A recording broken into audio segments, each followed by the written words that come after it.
मित्रों, आज की सुबह कविता पाठ के इस दूसरे सत्र में, पहला सत्र जो कल हो चुका, ये दूसरा सत्र है। मैं आप सबों का अभिनंदन करता हूँ।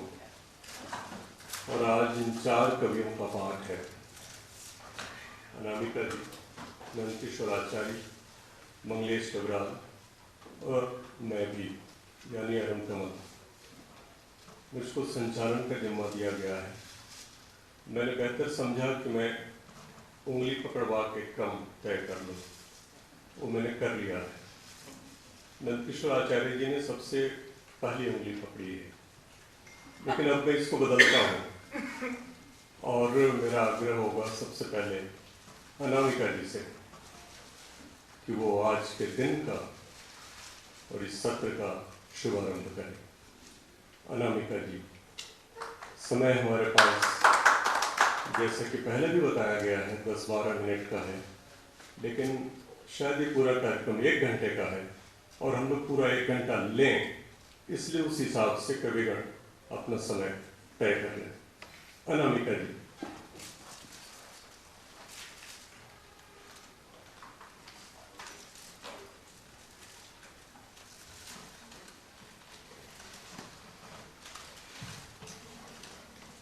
सब लोग दोस्त ही हैं, कहीं से शुरू किया जा सकता है। मैं एक छोटी कविता से शुरू करती हूँ।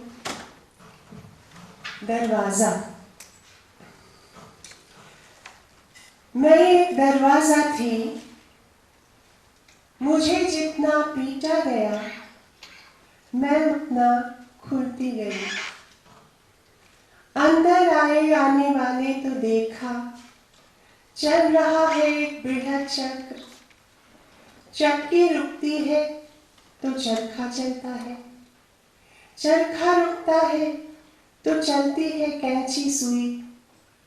गरज यह कि चलता ही रहता है अनवरत कुछ कुछ, और अंत में सब पर चल जाती है झाड़ू। तारे बुहारती हुई पहाड़, वृक्ष, पत्थर, सृष्टि के सब टूटे बिखरे कतरे जो एक टोकरी में जमा करती जाती है मन की दुछत्ती पर। दूसरी कविता आपको उंगली पकड़कर कहीं ले जाएगी। अब 82 के ज़माने में, 82-84 के ज़माने में और उसके बाद 47 के ज़माने में। इसका शीर्षक है ट्रंक कॉल।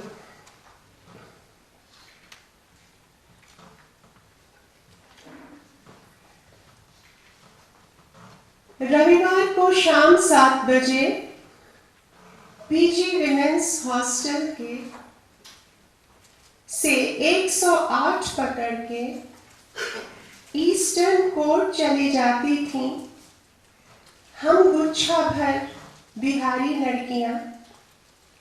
चिंतित, महाचिंतित माता पिता को ट्रंक कॉल पर अपनी खैरियत बताने के बिल्कुल ठीक है, काम किए जा रही हैं, इधर उधर नहीं देखती, बिना पढ़े फेंक देती हैं प्रेम पत्र, नहीं देखती नाटक वाटक भी। मंडी हाउस, मंडी है कौन से गल्ले की हम नहीं जानती। पढ़ लिख कर आएंगी वापस तो शादी कर लेंगी गर्दन झुकाकर, उनके ही ढूंढे हुए दुनिया के सबसे भले आदमी से, जो हमें देखेगा सार कायनात की स्त्रियों का। इस घाट उस घाट कभी नहीं डोलेगी जिसकी हृदय नौका। रह कर हाथ भी नहीं जोड़ना होगा जिससे, हमरा मारा उरा मत कोई, हम का खुट्टा चीरब लोई। यह किस्सा है सन 82 का। अब सन 47 का सुनिए एक वाकया। ट्रंक कॉल भी थे तब न्यो तरह कपड़ों के ट्रंक की तरह पहुंच के बाहर, और पोस्टकार्ड के भरोसे ही रहते थे परदेसी बेटियों के माई बाप। एक लड़की थी माँ की सहेली। शादी के पहले मनोयोग से उसने हिंदी की वर्णमाला सीखी थी। अब इसमें उसकी क्या गलती? रस्वीकार, दीर्घिकार आदि घनचक्कर पल्ले नहीं पड़ते थे उसके। हम ठीक बानी लिखना हो तो हम ठक बन लिखती वो। लेकिन उस हम ठक बन वाले एक पोस्ट कार्ड का रास्ता देखते 10-10 दफा पोस्ट ऑफिस हो आते थे उसके वे बेहाल माता पिता के जल्लाद निकल गया था उसका दूल्हा। दुनिया भर की खुंदक उस पर निकालता। मरने के पहले 100 पोस्ट कार्ड अगले 101 महीनों तक गिराए चले जाने के वास्ते हम ठक बन लिख कर थमा गए जिस डाक बाबू को वह भी नहीं जानता था कि माजरा क्या था। काम काज में रहती होगी उसने सोचा। हर महीने डाकघर आने की फुर्सत औरत को नहीं मिले संभव था। उसके जाने के 10-1 साल बाद तलक आती रही उसकी चिट्ठी हम ठक बन दोहराती। डाकिया बहुत प्यारा सा आदमी था, एकदम भरोसे के काबिल, औरतों का अपना आदमी। ज्योतिबा फुले, राणा देव, विद्यासागर का एक परिवर्धित पॉकेट संस्करण, इतिश्री, रेवाखंडे, श्री सत्यनारायण कथा, यदि सत्य नारायण है सचमुच। तीसरी कविता सीता के आसपास बुनी गई है। सीता कल्पना की है कि सीता ने लवकुश को तैयार करके पाल पोस कर भेज दिया है अयोध्या, और अब वो अकेली वन में बैठी है, रुद्रवीणा बजा रही है। रुद्रवीणा सुनकर उससे मिलने आता है रावण, और दोनों में जो बात की है वही आपके साथ साझा, दोनों में जो बात होती है वो आपके साथ साझा करना चाहती हूँ। पूर्णमिदम, भूल भुलैया हूँ, एक तरफ से खुलती हूँ तो मुड़ती हूँ दूसरी तरफ से। एक ओर आग से ढकी हूँ तो दूसरी ओर नीली बर्फ से। मेरा कुछ हो ही नहीं सकता, मैं अपने ही खिलाफ बैठी पंचायत हूँ। आयतें कहती हैं अलग वर्ग है इसका, और वर्ग कहते हैं एक कुंदायत हूँ। अलग पात है मेरी, अलग जात है मेरी, फिर भी समझने के लायक हूँ। गायक हूँ महाशून्य का, शून्य से शून्य घटा, शून्य बचा। ऐसा ही कुछ गुनगुनाती हुई, रुद्रवीणा पर बजाती हुई गा रही थी सीता वन में अकेली। भेज चुकी थी अपने लवकुश को एक नई दुनिया में। श्रवण समीप भये सित केसा, यह स्थिति जब किसी महीयसी स्त्री के जीवन में आती है, धूप हवा सी वह तो बिल्कुल महीन और हल्की हो जाती है। सोचती है अपने मन में मगन, भली भई मेरी मटकी फूटी, मैं तो पनिया भरन से छूटी। देखते ही देखते फिर वह गढ़ लेती है कोई रुद्रवीणा, किसी अधूरे स्वप्न से लेकर तार, कल्प वृक्ष से लेकर लकड़ी। किसी रोज इसी तरह उन्मन वह छेड़ देती है महाशून्य पर राग आसावरी।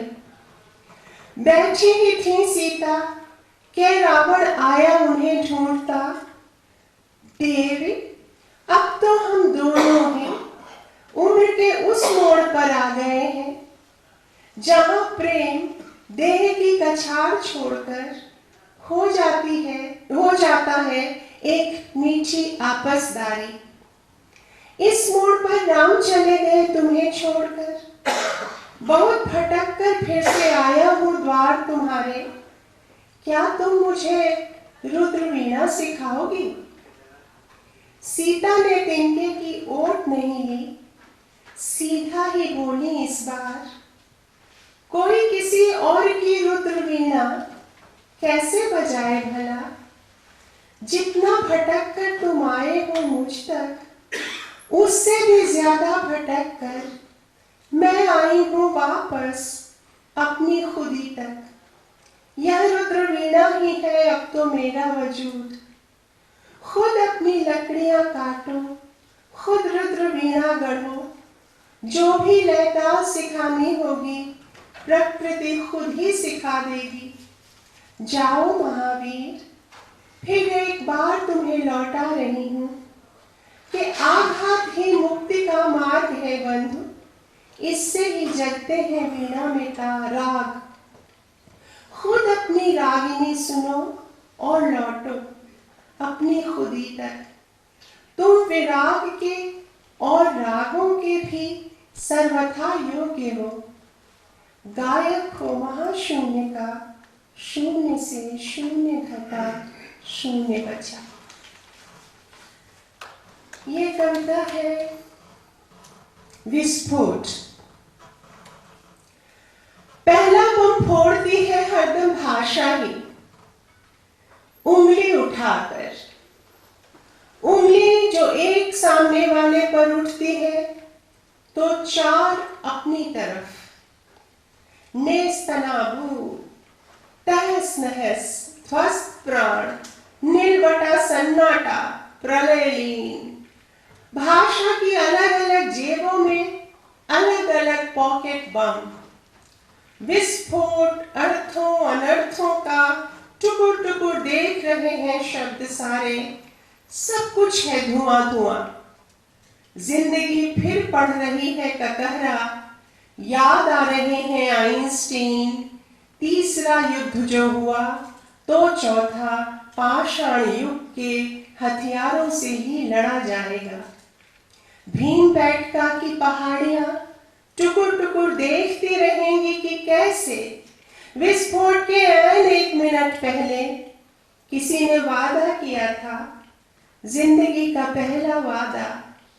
घास की सादगी और हृदय की पूरी सच्चाई से खाई थी साथ साथ जीने और मरने की कस्में। विस्फोट के ऐन एक मिनट पहले किसी ने चूमा था नवजात का माथा। विस्फोट के ऐन एक मिनट पहले कोई सत्यकाम जीता था सर्वोच्च न्यायालय से लोकहित का कोई मुकदमा। 30 बरस के अनुपम धीरज के बाद पहला ही नंबर घुमाया था विस्फोट के ऐन एक मिनट पहले। विस्फोट के ऐन एक मिनट पहले नालंदा पुस्तकालय की जली हुई चौखट पर बुद्ध मिले थे अनामिका नाम की पागल औरत को। नालंदा की वे किताबें बुद्ध को घेरे खड़ी थीं। बुद्ध को घेरे खड़े थे दंगों में जिबा हुए मासूम बच्चे। ईदगाह वाला हामिद भी था, दादी के लिए जो लिए जा रहा था ईदी के पैसे बचा के वही चिमटा जो उसके खिंचे गले में घुसेड़ा गया।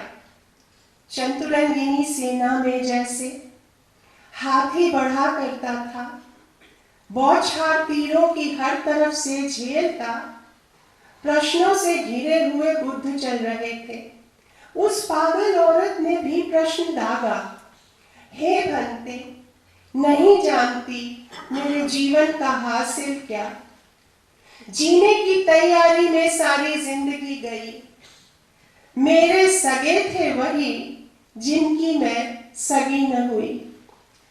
मेरे वे सारे संबंध जो बन ही नहीं पाए, वे मुलाकातें जो हुई ही नहीं, वे रास्ते जो मुझसे छूट गए या मैंने छोड़ दिए, उड़ के दरवाजे जो खोले नहीं मैंने, शब्द जो उचारे नहीं, प्रस्ताव जो विचारे नहीं, मेरे सगे थे वही जिनकी मैं सगी न हुई।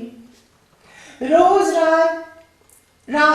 आधी रात को फूलती है जब कुमुदनी, मेरी हताहत शिराओं में तो टूट जाती है नींद। एक पक्षी चीखता है कहीं विरह दग्ध, आसमान भी किसी आहत जटायु सा बस गिरा ही चाहता है मेरे कंधों पर।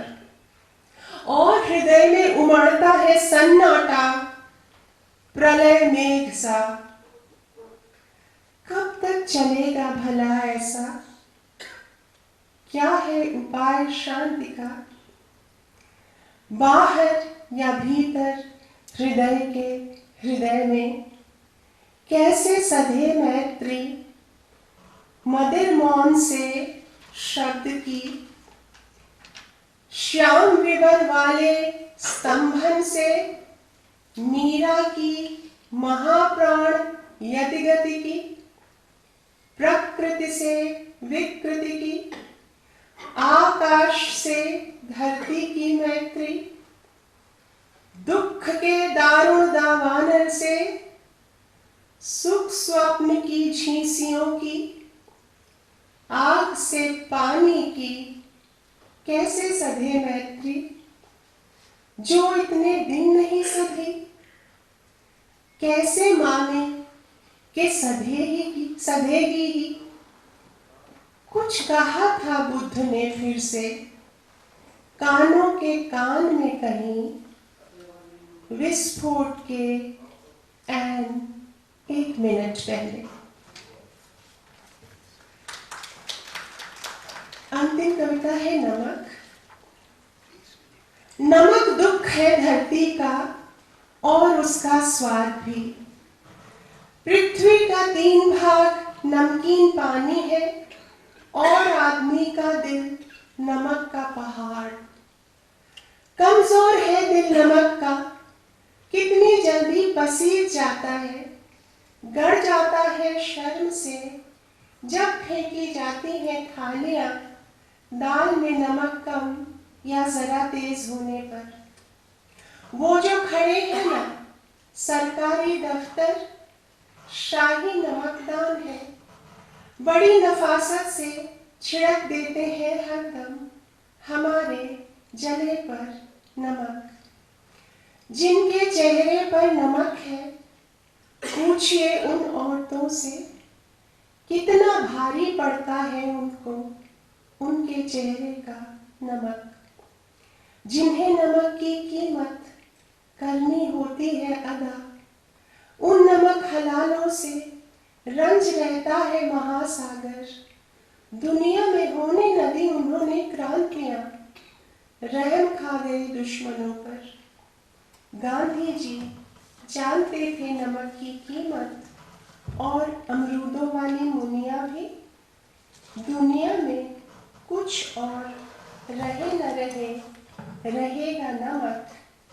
ईश्वर के आंसू और आदमी का पसीना, यही वो नमक है कि जिससे खिलाई रहेगी ये दुनिया।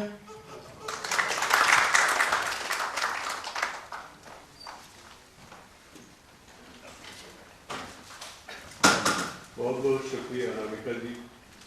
अब इसके पहले कि मैं मंगलेश कबराल और नंदकिशोर आचार्य जी को बुलाऊं, मैं सोचता हूँ कि खुद भी मौका देख के कविता पढ़ ही दूँ। तो मैं अपनी बिल्कुल अभी की कविताएं जो इधर मैंने तैयार की वो पढ़ रहा हूँ। इसमें पहली कविता का शीर्षक है योग फल। कभी कभी मैं उस वज्र की तरह लगना चाहता हूँ, जानना चाहता हूँ क्या कुछ चल रहा है उस मयूर, उस कुक्कुट की देह में, इस ब्रह्म मुहूर्त में। कभी कभी मैं ताड़ का वो पेड़ होना चाहता हूँ, तब तो जानूंगा क्या मतलब इतनी दूर हल लटकाने का। कभी कभी यह भी इच्छा होती है कि व्याघ्र या मार्जार बनो, कभी कभी भुजंग, कभी वक, कभी उल्लू यानी उलूक। सारे पशु पक्षियों वनस्पति में भटकता फिरूं, वन वन जल थल नभ, 84 लाख योनियों में, और अंत में शव।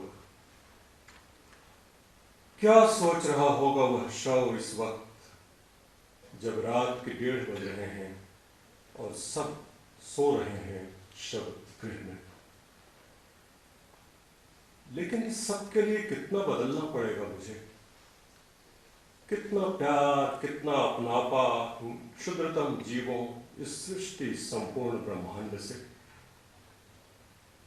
और तब कितना होगा मेरा कुलयोग बाबा गोरखनाथ, जब अन्न को भी भूख लगेगी, पानी को प्यास, तब मेरा योगफल कितना होगा बाबा गोरखनाथ। भिक्षा दो मां, भिक्षा।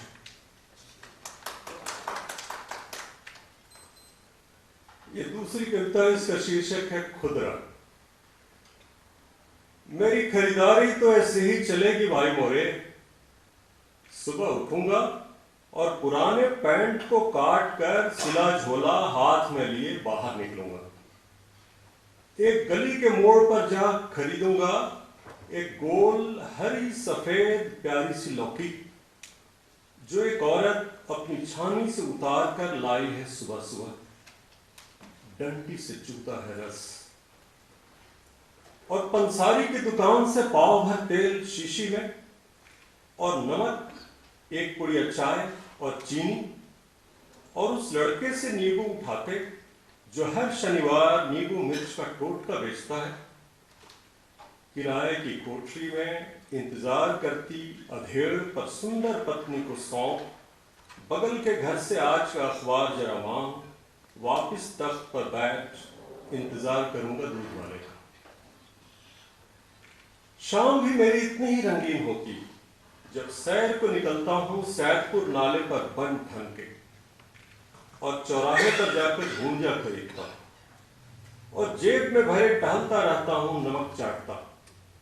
वैसा चटकदार नमक राजस्थान में भी नहीं बनता। और लौटती में खास दुकान से थोड़ा मदनानंद मोदक खरीद, नगद, क्योंकि यहां नगद का दस्तूर है, अपने पड़ोस वाले साव जी से जहां उधारी चलता है। चावल दाल उठाते वापस घर आता हूं, जहां पत्नी लाल मिर्च के अचार का मसाला लगभग बना चुकी है, और पूरा घर उसकी झांस से जगजगा रहा है। दुनिया में इससे ज्यादा मादक कोई गंध है क्या, जो न खींचते बने न छोड़ते, जो नाक, फेफड़ा, पेट, पूरी देह से ली जाती है।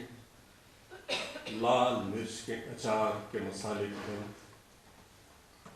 बात यह है कि मैं खुद एक खुदरा आदमी हूं। मोटे लोग थोक होते हैं, दुबले खुदरा। खुदरा जो भिखमंगों के कटोरे में होता है, वही खुदरा रेचकी, चिल्लर, टूटा। एक खुदरा आदमी जो कविता भी खुदरा ही लिखता है, पर जो होता है बाट विदेशी निवेश की।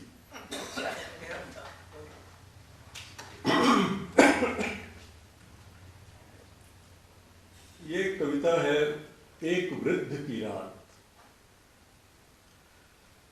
फिर भी कुछ तो है जो मुझे खड़ा कर रहा है इस उम्र में। कभी भी बिल्कुल अंधेरा नहीं होता, न सूरज, न चांद, न तारे तड़ित। फिर भी कहीं कौनता है सर्प मणि, किसी कंदरा के पास स्फटिक तड़प। कोई भी समय बिल्कुल अंधेरा नहीं। कुछ तो है ये हवा जो उठा रही है मुझे बांह पकड़कर। मनेसर के मारुति मजदूरों को सलाम, बंगलुरु की दर्जनों को सलाम, बिहार की आंगनबाड़ी सेविकाओं को सलाम, एयर इंडिया के साहसिक को, और वो लड़की जो खड़ी है न्यूयॉर्क स्टॉक एक्सचेंज के बाहर सांड के सामने निडर,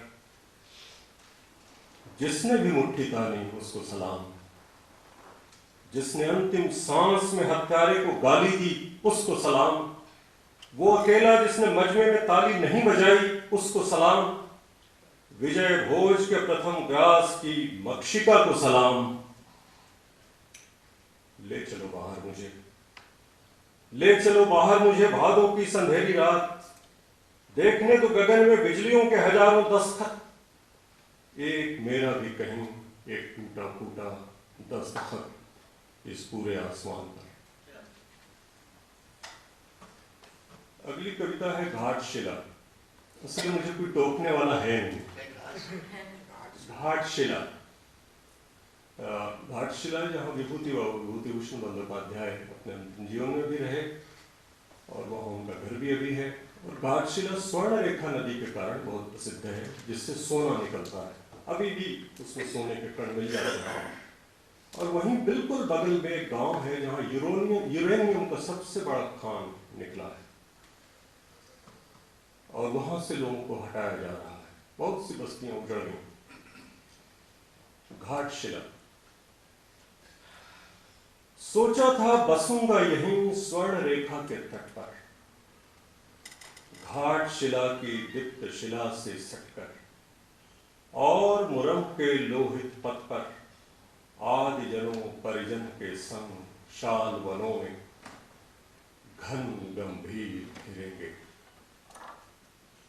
पर सब खत्म।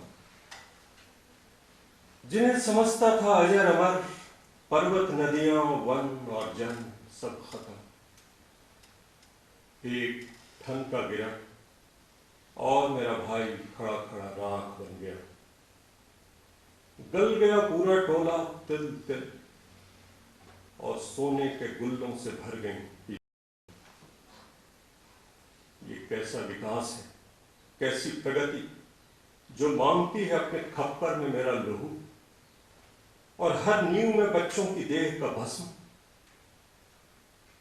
बज रहा ढोल, दूर उस पारस पहाड़ी पर झूमते हैं झंझा में वन। तब शिला पर सोया बच्चा फेंकता है दोनों पांव ऊपर, बिजलियों को देह में सूखने को उद्यत। उठो उठो मेरे जन, उड़ो मेरे पर्वतों, बचाओ इस साकू के फूल, इस सृष्टि को बचाओ। वहां इस लाल मोरम के पथ के वृंत पर हंस रही है वो किशोरी, केश में खोसे पीला फूल। और अब ये आखिरी कविता, अगर समय बचा तो हम लोग एक बार फिर पढ़ेंगे। ये आखिरी कविता और ये फाग है। ये बस कुछ ही दिन बाद होली है, एक फाग भी मुझको गाना चाहिए। गुन गाऊंगा, गुन गाऊंगा, फाग के फगुआ के चैत के पहले दिन के गुन गाऊंगा। गुड़ के लाल कुओं और चाशनी में इतराते मालपुओं के गुन गाऊंगा। दही में तृप्त उड़द बड़ों और भुने जीरों, रोम हास से पुलकित कटहल और गुदाज बैगन के गुन गाऊंगा। पल पल घुटाती धूप और झाल सी बजती हवाओं के गुन गाऊंगा। होली में घर लौटते जन मजूर परिवारों के गुन गाऊंगा। भांग की सांद्र पत्तियों और मगही पान के नर्म पत्तों, सरोतों सुपारियों के गुन गाऊंगा। जन्म जन्मांतर में बसंत की धरती के गुन गाऊंगा। आओ बसंत सेना आओ, मेरे वक्ष को बेधो, आज रात सारे शस्त्र समर्पित करता, मैं महुए की सुनसान टाप के गुन गाऊंगा। इसी ठाव में सदा सर्वदा गुन गाऊंगा। सदा आनंद रहे यही द्वारे।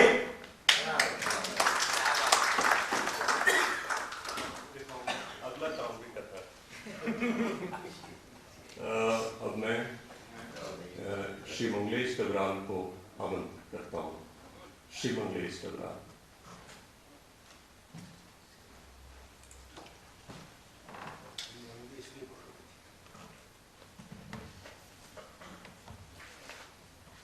धन्यवाद अतुल कमल। इधर मैंने कुछ ताकतवर लोगों के बारे में कुछ कविताएं लिखी थी, उनमें से मैं कुछ सुना देता हूँ आपको। माइक थोड़ा नीचे करो। एक कविता है शब्दार्थ। जब भी कोई शब्द लिखता हूँ लगता है उसमें वह अर्थ नहीं है जिसके लिए उसे लिखा गया। एक कागज पर पेड़ लिखता हूँ तो यकीन नहीं होता कि उसे पेड़ ही समझा जाएगा। यह शायद उसके भीतर पत्तों से भरा हुआ एक आकार दिखाई देगा। भीतर घुमड़ती हुई एक चीख को आकार देना चाहता हूँ। शब्दकोशों की शरण में जाता हूँ, पर्यायवाची खोजता हूँ, लेकिन जो भी शब्द मिलता है उसमें उसके दृश्य का अंधेरा भरा हुआ होता है। यह महज एक खाली आवरण होता है जिसके भीतर का शरीर नष्ट हो गया हो। किसी को पुकारना चाहता हूँ तो उसके शब्द पहले ही राख की तरह गिरने लगते हैं। बार बार दोहराता हूँ, यह वह शब्द नहीं है जो उसका अर्थ था। यह वह अर्थ नहीं है जो उसका शब्द था। ज़्यादातर शब्दों को छोड़कर चले गए हैं उनके अर्थ किसी विपरीत दिशा में। हमारे समय के आतताई उन्हें कहीं दूसरी तरफ हाँक कर ले गए। अब कुछ ही शब्द हैं जिनके अर्थ बचे रह गए हैं। भय अब और भी भय है, आतंक और ज्यादा आतंक। प्रेम के भीतर प्रेम करते हुए लोग नहीं दिखते। तकलीफ की इबारत के भीतर तकलीफ की इबारत की जगह एक क्रूर जश्न का इश्तिहार मिलता है। जब कोई ताकतवर एक नई सुबह का जिक्र करता है तो मुमकिन है अंधेरा घिर रहा हो सकता है वह जो मनुष्य के तौर पर जाना जाता है लंबे समय से मनुष्य नहीं रह गया हो। और जब हम साहस जुटाकर किसी अत्याचारी को अत्याचारी कहेंगे तो मुमकिन है वह नाराज न हो बल्कि अपनी प्रशंसा सुनकर मुस्कुरा दे। एक दिन मैंने एक ताकतवर आदमी के सामने मनुष्यता का जिक्र किया तो उसने चिढ़कर कहा, तमाम लोग अपने अपने काम में लगे हैं लेकिन सिर्फ आप हैं जो मनुष्यता करते रहते हैं। एक है ताकतवर आदमी। जब ताकतवर आदमी ने कहा कि उसे और भी ताकत चाहिए तो मुझे अपनी दुर्बल भंगुर देह दिखाई दी जो शाम होते होते थकान से चूर हो जाती थी और आराम चाहती थी। जब ताकतवर आदमी ने कहा कि वह गरीब माँ का बेटा पैदा हुआ और यहाँ तक पहुँच गया तो मुझे याद आई वह मेरी माँ जो अब दुनिया में नहीं है, जिसके योग्य बनने में मेरी पूरी उम्र निकल गई। जब ताकतवर आदमी ने कहा कि तमाम लोग उससे बेहद खुश हैं तो मुझे हवा में बहुत से चेहरे तैरते हुए दिखाई दिए जो लगता था कहीं न कहीं मुझसे रूठे हुए हैं और मेरी किसी गलती की ओर इशारा कर रहे हैं। जब ताकतवर आदमी ने लगभग रोते हुए कहा कि उसने देश के लिए घर त्याग दिया, शादी नहीं की, तो मैंने सोचा मैं कितना खुश नसीब रहा कि रात को लौटने के लिए मुझे एक जगह मिली। मेरी एक भली सी पत्नी हुई जिसने अपने प्रेम के एवज में मुझसे कुछ नहीं चाहा। जब ताकतवर आदमी ने कहा कि उसे देश के शत्रुओं से घृणा है और उनमें से बहुत से लोग देश के भीतर ही छिपे हुए हैं तो मुझे गहरी चिंता हुई कि कहीं लोगों के प्रति मेरे भीतर का प्रेम कम न हो जाए। जब ताकतवर आदमी ने परेशान होकर कहा कि बहुत से लोग उसकी जान के पीछे पड़े हैं, वे उसे मार देना चाहते हैं, तो मैंने अपने मामूली से अस्तित्व के बारे में सोचा जिसे संवारने में कितने ही हाथों ने मदद की थी। जब ताकतवर आदमी ने एक रात संदेश प्रसारित किया कि वह अभी कई साल ताकतवर बने रहना चाहता है तो मैंने सुबह उठकर किसी अज्ञात से प्रार्थना की, बस आज के दिन बचा रहे मेरा यह धुंधला सा जीवन। एक और है हत्यारा चाकू। रसोई घर में एक दिन मैंने गौर से एक चाकू को देखा और उसे हाथ में उठाकर देर तक कुछ सोचता रहा। इसका अस्तित्व रसोई घर से बाहर तक भी फैला हुआ है। यह बहुत कारगर चीज है आज के समय में। एकाएक आशंका हुई कहीं मैं इसे किसी को घोंप न दूं। मेरी अपनी ही देह उसके सबसे निकट थी और इस ख्याल से मैं बुरी तरह डर गया। घर से बाहर बड़े और लंबे लंबे चाकू फैले हुए थे। उनके ज्यादा मजबूत और धारदार संस्करण जब भी मौका मिलता लोग उन्हें दूसरों को घूमते हुए दिखते थे। जिनके पास पिस्तौलें बंदूकें थीं वे कभी भी गोलियां डाल देते थे उस वक्त जब कुछ लोग काम से लौट रहे होते या सुबह की हवा में सैर पर निकले हुए होते या अपने घरों में चाय पी रहे होते। जिनके पास त्रिशूल थे या बम तोपे मोर्टार वे उन्हें फेंक रहे थे अपने अपने शत्रुओं की ओर। जो किसी दूसरे काम में मसरूफ थे वे अपने नौकरों को भेज रहे थे इसे अंजाम देने के लिए। मैं रसोई घर में खड़ा था, एक संभावित हत्यारा जिसके हाथ में एक घरेलू चाकू था। मैंने सोचा यह चीज किस काम की है इस दुनिया में जहां एक से एक हत्यारे हैं, चाकुओं, त्रिशूलों, बंदूकों, मोर्टारों से लैस। सहसा वो निकम्मा चाकू मेरे हाथ से छूट गया। पसीने से भीगी हुई मेरी हथेली से जैसे आंसू की एक बूंद गिरी फर्श पर। एक और है हत्यारा प्रेमी।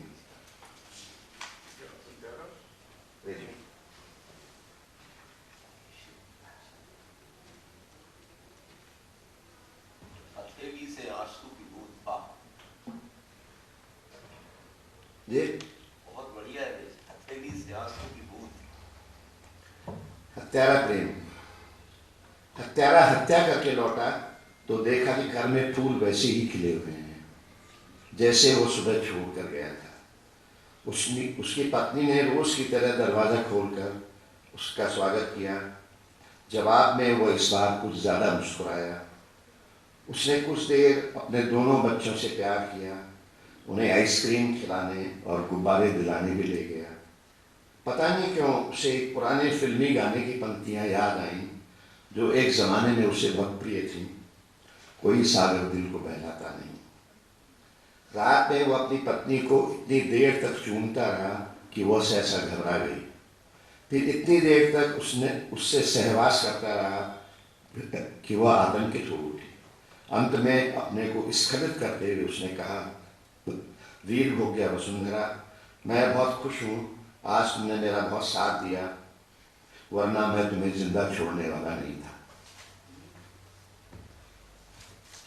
फिर दो तीन मैं आपको कुछ और कहकर सुना देता हूँ। समय है ना? एक है दो प्रारूप। सुबह और शाम, रात और दिन, दो प्रारूप बनाता हूँ। दिन के नाम रात की स्याही में घुल जाते हैं। रात की इबादत दिन के पानी में बह जाती है। एक बारीक संवेदना जो भीतर जन्म ले रही होती है बाहर आते ही खो जाती है। मैं अचानक उठकर कहता हूँ बहुत देर हो गई है। बाहर निकलते ही मैं ऐसी तमाम चीज़ों से घिर जाऊंगा जिन्हें मैं कभी समझ नहीं पाया। राह चलते एक मनुष्य से कहता हूँ तुम बिल्कुल भी नहीं बदले। हालांकि इस बीच दुनिया वही नहीं रह गई है। हमने कुछ शब्दों को पत्थरों की तरह हाथ में उठाया था और उनसे चिंगारियां पैदा करने की कोशिश करते रहे। नक्शे पर वसंत की गर्जना, इसका एक संदर्भ है कि नक्सलवाड़ी आंदोलन जो था वसंत गर्जना उसको कहा जाता था। नक्शे पर वसंत की गर्जना सुनाई दे रही थी और उम्मीद नमक की तरह थी जिसके साथ हम देर तक अपनी रोटियां खाते रहे। लौटते हुए हमने देखा था दूर की उन लड़ाइयों के कुछ निशान हमारे शरीरों पर भी मौजूद हैं। एक स्त्री खिटक कर मुझे पहचानती है। उससे कहता हूँ मैं कैसे भूल सकता हूँ वह दिन जो हल्के अंधेरे के कपड़ों में लिपटा हुआ था। बारिश थी, लोग हड़बड़ी में अपने घरों को जाते थे। पेड़ों से उड़ते हुए पत्ते लगातार हमारे चेहरों के बीच आते और जाते थे। हमने बारिश की दो बूंदों की तरह हवा में रहने की कोशिश की। फिर उलझे हुए रास्ते और तीखे मोड़ प्रकट होने लगे। भीतर के समय में कुछ सोचता हूँ जिसे बाहर के समय में आते हुए भूल जाता हूँ। बाहर बहुत अधिक समय है, चमकते हुए धोखों का, तेजी से खिसकती घड़ी की सुइयों का समय का एक स्थूल शरीर दूर तक फैला हुआ। लोग घरों से निकलकर बाजारों की तरफ जाते हैं, अपनी स्मृति से दूर, अपने प्रेम से दूर, जहाँ सुंदर कपड़ों में लिपटे हुए निर्जीव मानव पुतले उन पर अपनी छायाएं फेंकने का इंतजार करते रहते हैं। 2-3 छोटी घटनाएं सुनाता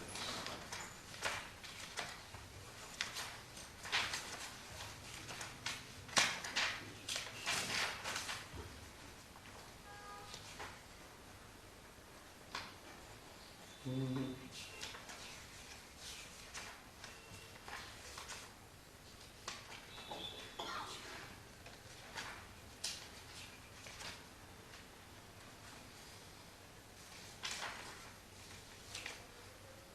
एक माँ का नमस्कार।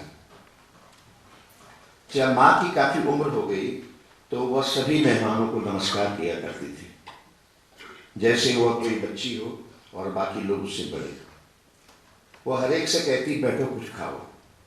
ज्यादातर लोग उसका दिल रखने के लिए खाने की कोई चीज लेकर कुछ देर उसके पास बैठ जाते। माँ खुश होकर उनकी तरफ देखती और जाते हुए भी उन्हें नमस्कार करती, हालांकि उसकी उम्र के लिए यह बिल्कुल जरूरी नहीं था। वह धरती को भी नमस्कार करती, कभी अकेले में भी। आखिर में जब मृत्यु आई तो उसने उसे भी नमस्कार किया और जैसे अपना जीवन उसे सौंपते हुए कहा, बैठो कुछ खाओ। एक है अशाश्वत, एक प्रेम और प्रकृति की कविता है कुछ। सर्दी के दिनों में जो प्रेम शुरू हुआ वह बहुत सारे कपड़े पहने हुए था। उसे बार बार बर्फ में रास्ता बनाना पड़ता था और आग उसे लगातार अपनी ओर खींचती रहती थी।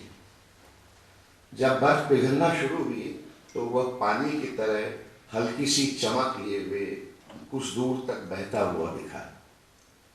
फिर अप्रैल के महीने में जरा सी एक छुअन, जिसके नतीजे में होंठ पैदा होते रहे। बरसात के मौसम में वह तरबतर होना चाहता था। बारिशें बहुत कम हो चली थीं, तब भी वह बारिशें बहुत कम हो चली थीं और पृथ्वी उबल रही थी।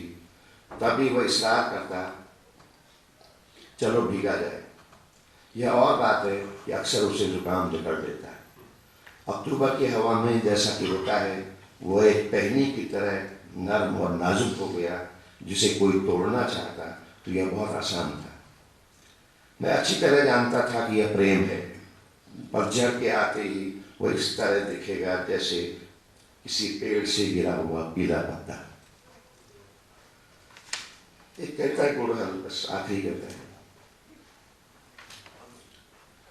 गुड़हल, मुझे ऐसे फूल अच्छे लगते हैं जो दिन रात खिले हुए न रहें, शाम होने पर थक जाएं और उम्मीदें होने लगें, रात में अपने को समेट लें और सोने चले जाएं।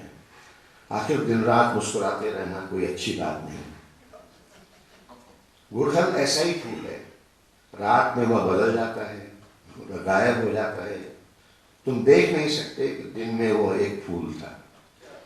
अगले दिन सूरज आने के साथ वह किसी और शाखा पर फिर से अपने पंख फैलाने व चमकने और रंग बिखेरने लगता है। और जब हवा चलती है तो इस तरह दिखता है जैसे बाकी सारे फूल उसके इर्द गिर्द नृत्य कर रहे हैं। सूरजमुखी भी कुछ इसी तरह है, लेकिन मेरे जैसे मनुष्य के लिए वह ज्यादा ही बड़ा है। और उसकी एक यह आदत मुझे अच्छी नहीं लगती कि सूरज जिस तरफ भी जाता है वह उधर ही अपना मुंह घुमाता हुआ दिखता है।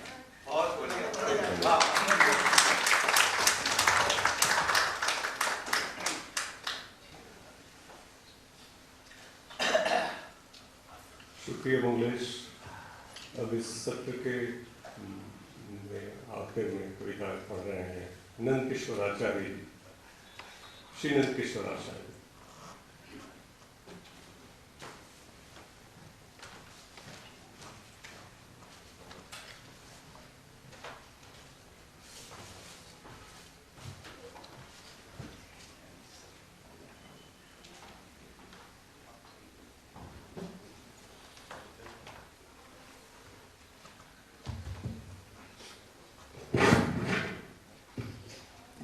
बसना तो ऐसे बसना अष्टभुजा जैसे बसता है सत्र का आखिरी कवि। अब आपको खूब फुर्सत। मैं दरअसल जब यहाँ आ रहा था तो उससे 5-6 दिन पहले ही अभी तक की जो मेरी प्रकाशित संग्रह थे उन सबको मिला करके एक संग्रह में मेरे प्रकाशक ने छाप दिया। मेरा कोई ऐसा मन नहीं था कि इसका लोकार्पण वगैरह हो, और यहाँ मुझे थोड़ा लोभ हुआ है और मैं 2 मिनट के लिए केवल मेरे मित्र वेदर राठी को कष्ट देना चाहूँगा, अगर उन्हें मेरा आग्रह स्वीकार हो कि 2 मिनट के लिए आए और उसका कवर दिखा के लोकार्पण की रस्म। जरूर, क्यों नहीं। और ये अचानक ही हुआ, ये अचानक मुझे यहाँ मिले। मुझे उम्मीद नहीं थी कि ये तो मेरी कविताओं को सहन करते जितने ही पसंद करते हैं।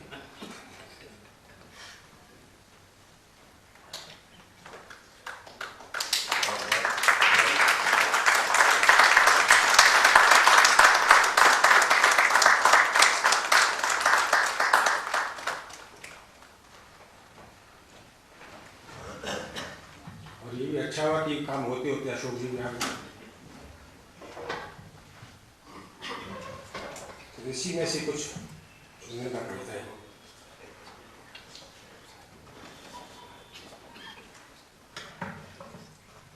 तब भी क्या तालियां बजती, अभिभूत थे सभी अभिनय पर मेरे, तालियों की गड़गड़ाहट के अनवरत नाटक खत्म होने पर, और मैं शर्म से गड़ा जा रहा था। नहीं, किसी संकोच में नहीं, किंतु सोचता हूँ क्या ये तालियां कुछ जान पाई है? वह घृणा, वह लोलुपता और करुणा के नीचे खौलती वह महत्वाकांक्षा, वह फरेब जो मैं हूँ, अपने अभिनय में पहचानता खुद को उनके लिए जो अभिनय है मेरा सच है मेरे लिए। काश उनके लिए वह उनका सच होता, काश उनके लिए वह उनका सच होता। देख पाते अभिनय में मेरे खुद को अभिनय करते हुए, तब भी क्या तालियां बजती अनवरत, या सबके ही सर शर्म से गड़ रहे होते।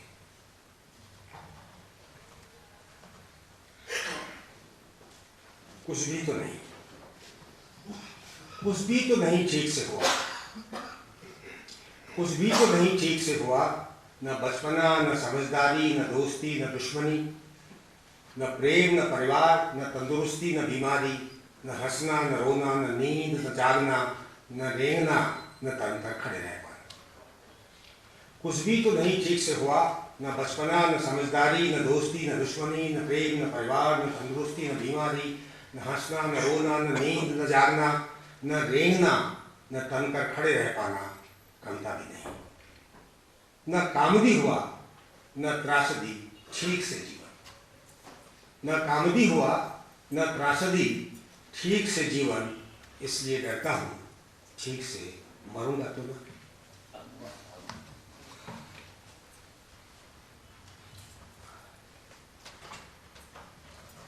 ये निरुत्तर प्यार जो करता हूं मैं उसे, मैंने कहा, प्यार जो करता हूं मैं उसे, मैंने कहा, अपनी हैसियत को देखते पहले झुंझलाया विधाता मांग पर मेरी। प्यार ही बनाता है हैसियत, अड़ गया मैं भी। प्यार ही बनाता है हैसियत, अड़ गया मैं भी। मुस्कुरा दी वह उद्धत दर्द पर मेरे, निरुत्तर है विधाता चकित भी मुस्कान पर उसकी।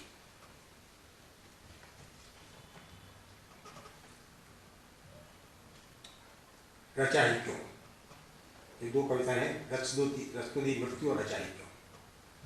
रच तो दी मृत्यु उसने, अब छुपता रहता है उससे ईश्वर। रच तो दी मृत्यु उसने, अब छुपता रहता है उससे ईश्वर। और वह है कि खोजते खोजते उसको न जाने कितनी बार मुझ में मर चुकी है। रच तो दी मृत्यु उसने, अब छुपता रहता है उससे ईश्वर। और वह है कि खोजते खोजते उसको न जाने कितनी बार मुझ में मर चुकी है। रचा ही क्यों?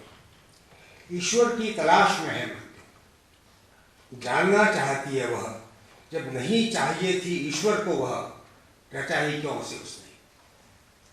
ईश्वर की तलाश में है मृत्यु, जानना चाहती है वह, जब नहीं चाहिए थी ईश्वर को वह, रचा ही क्यों उसे उसने। क्यों नहीं करता अब वह अपनी रचना का सम्मान।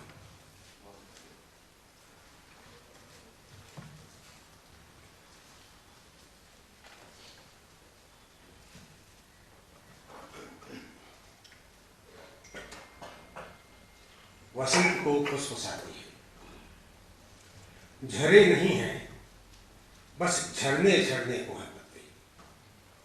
झरे नहीं हैं, बस झरने झरने को है पत्ते। पेड़ के कानों में धरती वसंत को फुसफुसाती है। गिराती नहीं है पत्ते शिशिर की हवा, संगत करते हैं वे प्रतीक्षा को वसंत की, जब वह गाती है। भाषा से प्रार्थना। वह एक शब्द है, वह एक शब्द है, एक शब्द है तुम। भाषा से मेरी बस यही प्रार्थना है, तुमको वह न कहना पड़े। भाषा से मेरी बस यही प्रार्थना है, तुमको वह न कहना पड़े। खाली बासन सा। नहीं, मैंने नहीं जिंदगी जी, नहीं मैंने नहीं जिंदगी जी, जिंदगी ने ही जिया मुझे, अब मेरा दोष क्या इसमें। नहीं मैंने नहीं जिंदगी जी, जिंदगी ने ही जिया मुझे, अब मेरा दोष क्या इसमें। मृत्यु ने खाली बासन सा जो पाया मुझे, अब मेरा दोष क्या इसमें। मृत्यु ने खाली बासन सा जो पाया मुझे।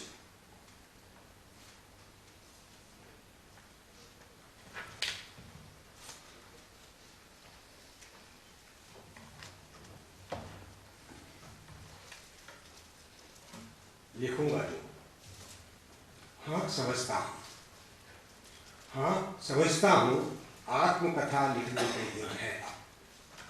हाँ समझता हूँ, आत्मकथा लिखने के दिन है अब।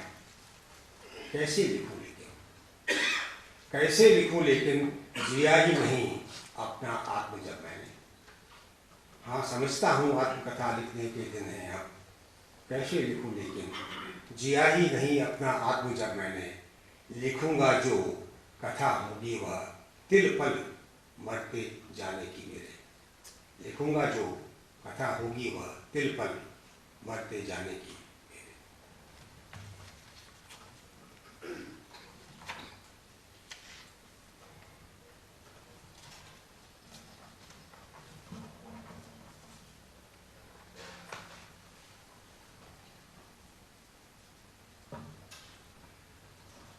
ये दो कविताएं हैं एक ही शीर्षक से।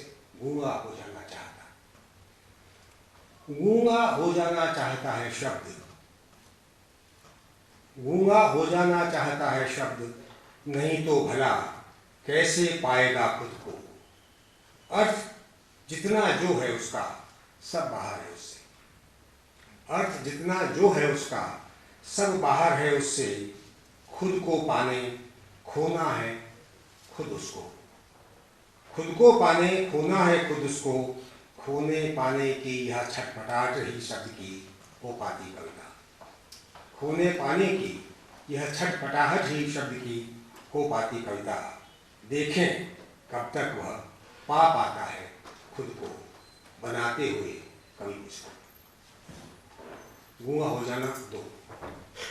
गूंगा हो जाना चाहता है शब्द, इनको दूसरे तरह करता है। गूंगा हो जाना चाहता है शब्द, नहीं तो भला कह पाएगा कैसे इन जुल्मतों को वह। गूंगा हो जाना चाहता है शब्द, नहीं तो भला कह पाएगा कैसे इन जुल्मतों को वह। क्या नाम हो उसका दुनिया छाली है जुल्मतों ने जो। क्या नाम हो उसका दुनिया छाली है जुल्मतों ने जो। गूंगा होकर ही अब हो पाएगा शब्द कहानी जुल्मतों की।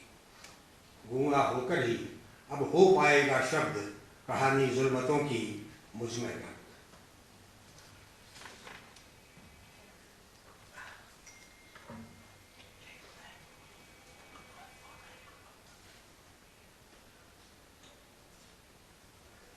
एक कविता है, क्षमा प्रार्थी हूं, कब तक और लिखता रहूं, कविता के नाम पर कविताएं बदल जो नहीं पाई, औरों की क्या कहूं खुद मुझको। कब तक लिखता रहूं कविता के नाम पर कविताएं जो बदल नहीं पाई, औरों की क्या कहूं खुद मुझको। वो बदल बदल कर लिखा मैंने उन्हें, वो बदल बदल कर लिखा मैंने उन्हें, कभी भाषा, कभी भाव, कभी प्रतीक और बिंब, लय विधान भी, कभी स्थापत्य, कभी उनका कितना भी बदला चाहे उन्हें, बदल नहीं पाया मैं खुद को कभी। डूबता उतराता ही रहता हूँ अपनी तृष्णा या अवसाद में सब वक्त। डूबता उतराता ही रहता हूँ अपनी तृष्णा या अवसाद में सब वक्त। किया जो कुछ मैंने अब तक कविता, क्षमा प्रार्थी हूँ उसके लिए। किया मैंने अब तक जो कुछ कविता, क्षमा प्रार्थी हूँ उसके लिए। और एक आखिरी कविता है ये,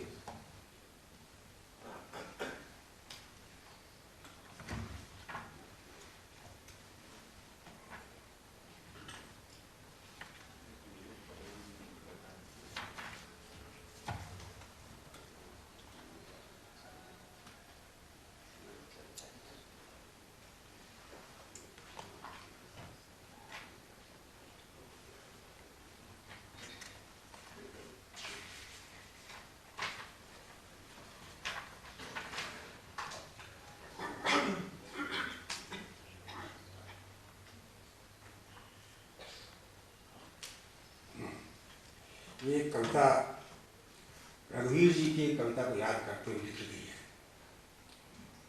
बड़ी प्रसिद्ध कविता है उनकी, हंसो तुम पर निगाह रखी जा रही है।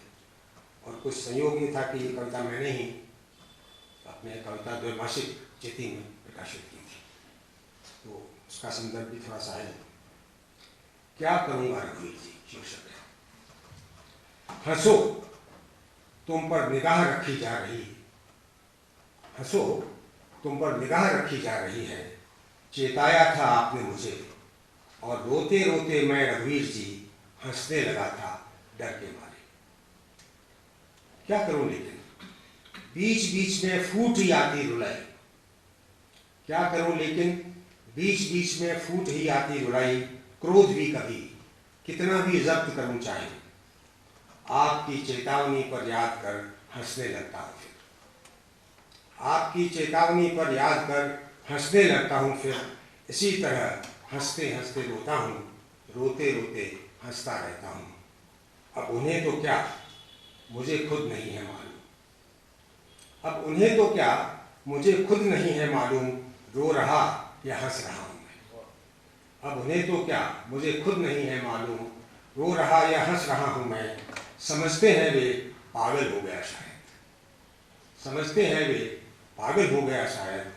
क्या करूँगा रघुवीर जी लेकिन कहीं रखते हो पागलों पर भी निगाह जोगे। क्या करूँगा रघुवीर जी लेकिन कहीं रखते हो पागलों पर भी निगाह जोगे।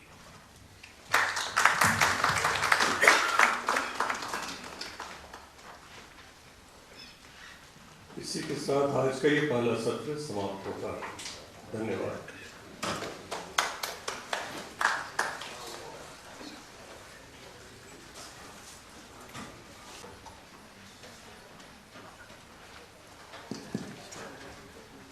मित्रों, इस सत्र में हम रज़ा और हिंदी कविता के संबंध पर कुछ बात करेंगे। आप में से बहुत सारे लोग ये जानते हैं कि रज़ा साहब का हिंदी कविता में विशेषकर बहुत गहरा, मतलब उनकी बहुत गहरी रुचि थी। पर ये रुचि पैदा कैसे हुई, इस बारे में मैं कुछ आपको बताना चाहूँगा। रज़ा साहब उन बहुत बिरले चित्रकारों में से थे जो अपने स्कूल के अध्यापकों को प्रायः हर दिन याद करते थे। वो इतना याद करते थे कि उनके स्कूल के अध्यापकों के नाम मुझे याद हो गए, जबकि मुझे अपने अध्यापकों के नाम एक आध दो को छोड़कर याद नहीं है, लेकिन उनको ये सब नाम याद थे और उनकी तस्वीरें भी उनके हर स्टूडियो में रखी होती थी।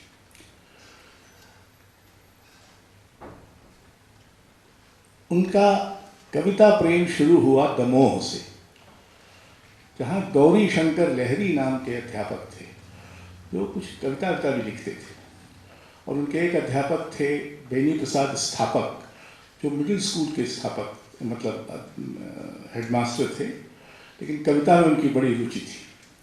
और उनकी एक कविता की पंक्ति जो संभवतः उन्हीं की रही होगी, हे मानुष धर पग पंकज पर ध्यान, ये रजा साहब को जिंदगी भर याद रहेगी और उसको उन्होंने एक बार लिख के एक चित्र भी बनाया। अब तो खैर स्कूल शिक्षा में क्या होता है, ज़्यादातर स्कूल शिक्षा ऐसी है कि छात्रों का मन कविता से फिर जाता है, दूर चला जाता है, लेकिन एक ज़माने में ऐसे अध्यापक थे। फिर जब वो दमोह में थे तो उनके घर के आसपास कहीं एक हनुमान मंदिर था जहाँ रामचरितमानस का पाठ होता है, तो वो रामचरितमानस की चौपाइयाँ भी कभी कभी बीच में उनको याद आ जाती थी, क्योंकि बचपन में उन्होंने सुनी थी। किस्सा होता ये कि जब वो पहुंचे पेरिस, तब उनके पास अपनी स्मृति के अलावा हिंदी कविता से कोई संबंध नहीं रह गया था, लेकिन उनकी कविता में रुचि बनी हुई थी। तो वो अपनी डायरी, जिसका उन्होंने नाम रखा था 2.5 आखर, और उसकी कई जिल्दें थी जिसमें वो कविताएं नोट करते थे जो उनको पसंद आती थी। उसमें रिल्के और बॉडेलेयर और कई फ्रेंच कवियों की कविताएं थी। बल्कि वो सुबह सुबह जब जाते थे स्टूडियो में बैठने, तो सबसे पहले तो कैनवस को प्रणाम करते थे और फिर कुछ बुदबुदाते थे, वो किसी और को सुनाई नहीं देता था। तो मैं जब कभी कभी उनके पास होता था तो एक बार मैंने पूछा, तो वो कहते थे कि मैं ये रिल्के की एक कवितांश याद करता हूँ जो कहता है कि मुझे ऐसी सामर्थ्य दो कि मैं ये जो परतों दर परतों के बीच दबी हुई आवाज़ है मौन की, उसको सुन सकूं। तो ये वो कहते थे। जब 1979 में वो पहली बार अपने प्रदेश में सम्मानित होने आए, तो उस समय हमारे भोपाल के मित्रों को याद होगा, भोपाल में एक बहुकला उत्सव नाम से चलता था। उसमें उन्होंने पहली बार हिंदी कविता कवियों के मुंह से सुनी, जिसमें संभवतः केदारनाथ सिंह, प्रभात त्रिपाठी और कवि थे, और उन्होंने इनकी पंक्तियां नोट कर ली। ये मैंने लक्ष्य नहीं किया, बाद में जब हमने उनकी डायरी देखना शुरू किया तो उसमें उस कविता की सुबह की बहुत सारे कवियों की पंक्तियां उन्होंने नोट कर रखी थी। तो ये, और इस बीच उनका उत्साह कविता के प्रति बढ़ा। तो फिर मेरी एक तरह से ड्यूटी ये हो गई कि जब भी मैं यूरोप जाऊं, पेरिस जरूर जाऊं और अपने साथ कुछ नई कविता की पुस्तकें लेता जाऊं। तो अब जो हमारी रजा आर्काइव है उसमें बहुत सारी हिंदी कविता की पुस्तकें हैं जो सब उस दौरान मैं ले जाता था और उनको कभी कभी पढ़ के कोई सुनाता था वगैरह। उन्होंने अपने डायरी में इस तरह की बहुत सारी कविताएं नोट कर रखी। लेकिन 1978-79 के आसपास उनके कविता के संबंध का एक अगला चरण शुरू हुआ, जिसमें उन्होंने अपने कैनवस पर कविताएं अंकित करना शुरू किया। और संभवतः पहली कविता पंथ होने दो अपरिचित, प्राण रहने दो अकेला, महादेवी की संभवतः पहली है। मुझे ठीक से नहीं पता कि ये पहली है कि नहीं है। उसी दौरान मेरा तो उस समय एक ही कविता संग्रह निकला था और वो इतने बड़े चित्रकार थे और मेरे उस संग्रह का बहुत ही ख़राब कवर था, तो मैंने उस कवर को हटा के उनको एक प्रति दे दी थी। जो उन्होंने पढ़ ली। फिर 1980 में उन्हें मुझे फ़ोन आया कि मैं तुम्हारी कविता की एक पंक्ति का इस्तेमाल करना चाहता हूँ, तो तुम्हारी इजाज़त चाहिए। तो मैंने कहा हाँ। तो एक कविता थी, माँ लौट कर जब आऊँगा क्या लाऊँगा। तो ये उन्होंने अपनी, ये बहुत बड़ा चित्र है। इसकी एक अलग कहानी है कि वो 1980 में दिल्ली में दिखाया गया। उसको बाल छाबड़ा और मकबूल फिदा हुसैन ने 19,000 रुपये में ख़रीदा और करीब 20 वर्ष बाद 75 लाख रुपए में बेचा और फिर 2.5 करोड़ में वो नीलाम हुआ और अब वो लंदन के एक रसिक के पास है। फिर उन्होंने 2 चीज़ें की जो 1980 के आसपास, तब तक कभी कभी ज़्यादातर उनके चित्रों के शीर्षक फ्रेंच में होते थे। उन्होंने शीर्षक हिंदी में देना शुरू किया और एक काम मेरा ये भी हो गया कि वो मुझे फ़ोन करते थे कि मैंने ऐसा चित्र बनाया है, मैं ये शब्द सोच रहा हूँ, तो ये ठीक है कि नहीं, अगर तुमको कोई और शब्द सूझे तो वो बताओ, फिर हिज्जे ठीक है कि नहीं, बड़ी की मात्रा है, छोटी की मात्रा है, छोटा ऊ है कि बड़ा ऊ है, इत्यादि। तो उनके सारे चित्रों के शीर्षक हिंदी में होना शुरू हो गए और ये फिर अंत तक चलता रहा। इस बीच उन्होंने गालिब और फैज़ और तुलसीदास, सूरदास, बल्कि दिलचस्प प्रसंग ये है कि उनकी एक प्रिंट था जिस पर था ऊधो मन न भय 10-20। अब पीबॉडी म्यूजियम ने एक प्रदर्शनी में उसको रखना शुरू किया और सबको मालूम था कि रज़ा गए थे, बहुत महान फोटोग्राफर ऑनरी कार्टे-ब्रेसॉन के सुझाव पर कि उनको सीज़ान पढ़ना चाहिए। तो सीज़ान क्योंकि ज्योमेट्री का इस्तेमाल करते थे और कंस्ट्रक्शन के बड़े आचार्य माने जाते थे, तो उन्होंने तय किया कि वो एक राजपूत मिनिएचर, रज़ा का प्रिंट और एक सीज़ान की पेंटिंग ये लगाएंगे। तो जो लड़की क्यूरेट कर रही थी वो पीबॉडी म्यूजियम से यहाँ आई, क्योंकि उसको ये समझ में नहीं आ रहा था कि ऊपर लिखा क्या है। तो खैर आई तो हम लोगों ने बताया कि ये लिखा है, इसका ये अर्थ है, वगैरह वगैरह। और फिर बाद में ये पता चला कि उस प्रदर्शनी में जिस कोने में ये 3 कृतियाँ थीं, अब सोचिए, सीज़ान, रज़ा और एक राजपूत मिनिएचर, ये तीनों थी। ये सबसे ज़्यादा लोग इसी कोने पर ठिठकते रुकते थे। बहरहाल तो रज़ा साहब के मन में 2-3 बातें कविता को लेकर थी। वो पूछते थे कि तुम्हारी कविता कहीं छपती है तो तुमको कितना पैसा मिलता है। अब मुझे बताने में शर्म आती थी, क्योंकि क्या मिलता था, 50, 60, 100, 200। तो एक बार हमने उनकी उपस्थिति में काव्य पाठ किया तो उन्होंने शाम हमसे फिर पूछा कि तुमने इन लोगों को कितना पारिश्रमिक दिया। तो उस समय हम लोग ने क्या 2000 दे दिया था। तो बहुत ही कहते इतना कम। तो हमने कहा ये तो यहाँ की अर्थशास्त्र आर्थिकी ऐसी है कि कवियों को कौन पूछता है, उनको कुछ पैसा ऐसा नहीं मिलता। तो उन्होंने कहा नहीं, हम लोगों को तो देना चाहिए क्या। मैं तीसरी बात ये कहना चाहता हूं कि रज़ा एक गहरे अर्थ में हिंदी चित्रकार थे, जिस अर्थ में मसलन बाकी और बहुत सारे जो हमारे चित्रकार हैं उनको भाषा का चित्रकार नहीं कहा जा सकता, यानी एक भाषा में गृहस्थ चित्रकार।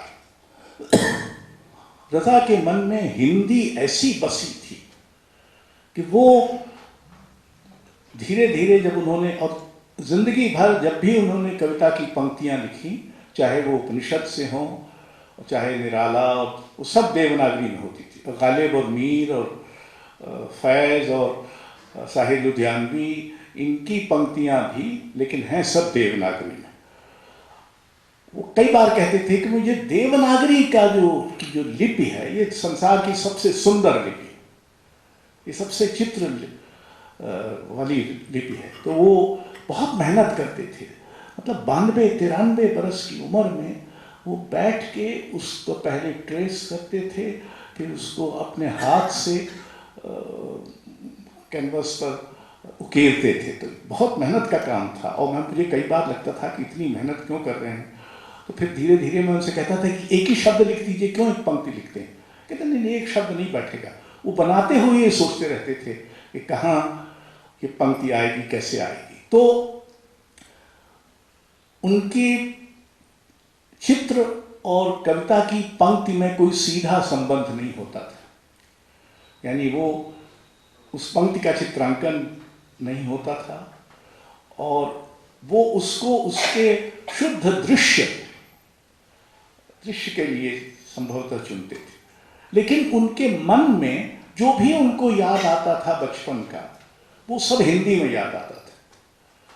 और वो बहुत ही, तो इसलिए मैं कई बार मुझे लगता है कि वो हिंदी चित्रकार हैं कि इनकी मानसिकता में त्रिभाषी थे। वो हर दिन पेरिस में कोई उनको फ़ोन करे हिंदुस्तान से, ससुरा कितनी ही फर्राटे की अंग्रेज़ी क्यों ना बोल रहा हो, जो कि बम्बई दिल्ली के गैलरी वाले बोलते हैं, वो उससे हिंदी में ही बात करते थे। और बाकी आम जिंदगी में तो फ्रेंच का इस्तेमाल करते थे और बाकी अंग्रेज़ी भी उनको बहुत अच्छी आती थी। उनकी लिपि बहुत सुंदर थी। वो चाहे अंग्रेज़ी में लिखें, चाहे मतलब रोमन में लिखें, चाहे देवनागरी में लिखें, उनकी लिपि बहुत। तो मैं कहना ये चाहता हूँ कि रज़ा का संबंध कविता से, और जो उन्होंने हम लोगों ने पहला जब फाउंडेशन स्थापित हुआ 2001 में, तो कहा कि पहला इसमें एक पुरस्कार कविता के लिए होना चाहिए। तो हम लोगों ने एक पुरस्कार कविता के लिए रखा। तो उनमें से कुछ कवि यहाँ हैं जिनको ये पुरस्कार दिया गया है। तो बहरहाल रज़ा का कविता से संबंध एक व्यापक स्तर पर और हिंदी कविता से संबंध एक दूसरे स्तर पर उन्हें एक अनोखा चित्रकार बनाता है। ऐसा कोई चित्रकार नहीं है, कम से कम भारत में भी नहीं है, और जहाँ तक मैं जानता हूँ अंतर्राष्ट्रीय दृश्य पर भी नहीं है, जिसने कविता पंक्तियों का इतना प्रभूत प्रयोग। अष्टभुजा शुक्ल वगैरह बैठे हैं, संस्कृत उनको आती है, तो थोड़ा बहुत संस्कृत के कृष्णपक्ष शब्दों का इस्तेमाल उचित है। ऐसा उपयोग किसी और ने नहीं किया। और ये एक तरह से भारत की मिनिएचर परंपरा का भी पुनराविष्कार था, क्योंकि आपको याद हो रसिक प्रिया और बिहारी की सतसई इत्यादि सब चित्रित हुए हैं, और बड़ी बड़े रामायण महाभारत तो कहीं है, तो वो भी एक उसका हिस्सा है। और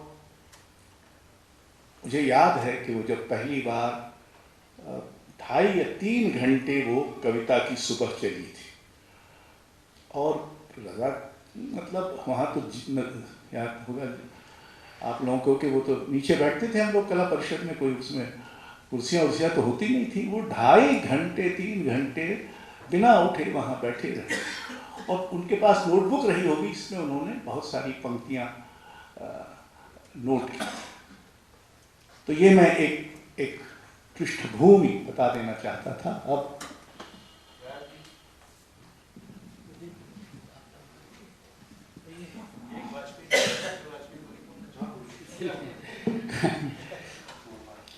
बहुत अच्छा किया अशोक ने कि एक पूरी भूमिका बना दी, और जिसके आगे फिर बात हो सकती है। जिसका जिक्र भी अशोक जी ने किया 1979 की सभा का, मैं भी था, इसी की याद कर रहा हूँ। मैं था, रिचर्ड बार्थलोमी थे, हम लोग उनकी कला पर कुछ बोले थे, और वो सारा दृश्य मुझे याद है। रज़ा साहब से स्वयं मेरा वो पहला परिचय था, आमने सामने साक्षात। और अशोक जी के टी.आर. 74 बंगले में दोपहर को बैठकर उनसे एक लंबा इंटरव्यू किया था, जो कला विनोद में संकलित है और पूर्व में छपा था। उसी समय मुझे ही पता चला था कि उस सुबह या उन्हीं दिनों कि उनको कविता से कितना प्रेम है। आगे उसके भी बहुत सारे प्रमाण मिलते रहे, क्योंकि मुझे ये भी याद है कि जब भी वो दिल्ली आते थे और अशोक जी हम मित्रों को बुलाते थे कि उनसे भेंट करने के लिए, तो उसमें कवि ही ज़्यादा हुआ करते थे। जिनमें से एक शाम मुझे उमथानी की घर की याद है, बहुत सारे लोग थे, अनामिका जी थी और भी कुछ लोग यहाँ थे। तो वो बिल्कुल दिखाई पड़ता था, केदार जी थे, कि उनको स्वयं कवियों से मिलना कितना अच्छा लग रहा है। अब इसके कई कारण हो सकते हैं जिनमें कुछ अशोक जी ने गिनाए हैं, पर मैं अब दूसरी चीज़ की ओर लौटता हूँ, हिंदी कविता से, बल्कि हिंदी कवियों से उनके संबंध को लेकर, कि कैसे हिंदी के बहुत से कवियों ने उन पर कविताएं लिखी। तो देखिए, ये जो किताब तैयार हुई, तो अशोक जी ललित कला अकादमी के अध्यक्ष थे। एक चर्चा के दौरान ये बात निकली कि हिंदी में बहुत से कवियों ने कलाकारों पर कविताएं लिखी हैं, तो हम लोग उसका एक संकलन बनाए। तो ये काम मैंने शुरू किया, और जब ये मैं कविताएं, पहले भी मेरे ध्यान में मेरी थी कविताएं कि किन लोगों ने लिखी हैं, तभी विचार भी मन में आया था। पर फिर कुछ में अचंभे भी से पड़ा कि सबसे अधिक कविताएं इसमें रजा पर हैं। बहुत लंबी कविता अशोक जी की है, जो उनकी जीवनी के साथ चलती है, उनकी चित्रकला पर बात करती हुई, वो बिल्कुल जहाँ से उनके जीवन से शुरू होकर जीवन के काफ़ी बड़े भाग तक वो आती है, और 4-5 पृष्ठों की कविता है। फिर एक कविता विनोद कुमार शुक्ल जी की है, और ध्रुव की है। ध्रुव की तो 4 कविताएं हैं, और जवाहर गोयल जो कलकत्ता में रहते हैं, उनकी एक कविता है। और कुछ एक कविता मधु शर्मा की है, जो जीवित नहीं है, और मुझे बाद में मालूम हुआ कि उन्होंने तो रसा पर पूरी एक सीरीज लिखी है, बल्कि शायद एक किताब ही है, वो मेरे देखने में नहीं आई। तो अचंभा हुआ भी और अच्छा भी लगा, और ये बात लगी कि नहीं, सचमुच में रजा का ये संबंध हमारे कवियों के साथ है। और जैसा कि होता है, रजा जब यहाँ आते थे तो युवा चित्रकारों से भी मिलते थे, कविता पाठ उनको सुनना अच्छा लगता था। अशोक जी बता चुके हैं कैसे वो डायरी में वो कविताएं नोट करते थे। और अगर मैं भूलता नहीं हूँ तो एक बार जनसत्ता में एक कुछ डायरी के कुछ अंश छपे थे कि किन किन की कविताएं हैं। तो अब देखिए, दूसरी चीज दिखाई पड़ती है कि जाहिर है कि कोई कवि किसी पर लिखेगा, किसी चित्रकार पर, लेखक पर, कवि पर, तो वो अपनी तरह से लिखेगा, अपनी तरह से उसको इंटरप्रेट करेगा। और वो बड़ी सुंदर बात है, क्योंकि इन कविताओं की रेंज बहुत अलग, बहुत बड़ी है।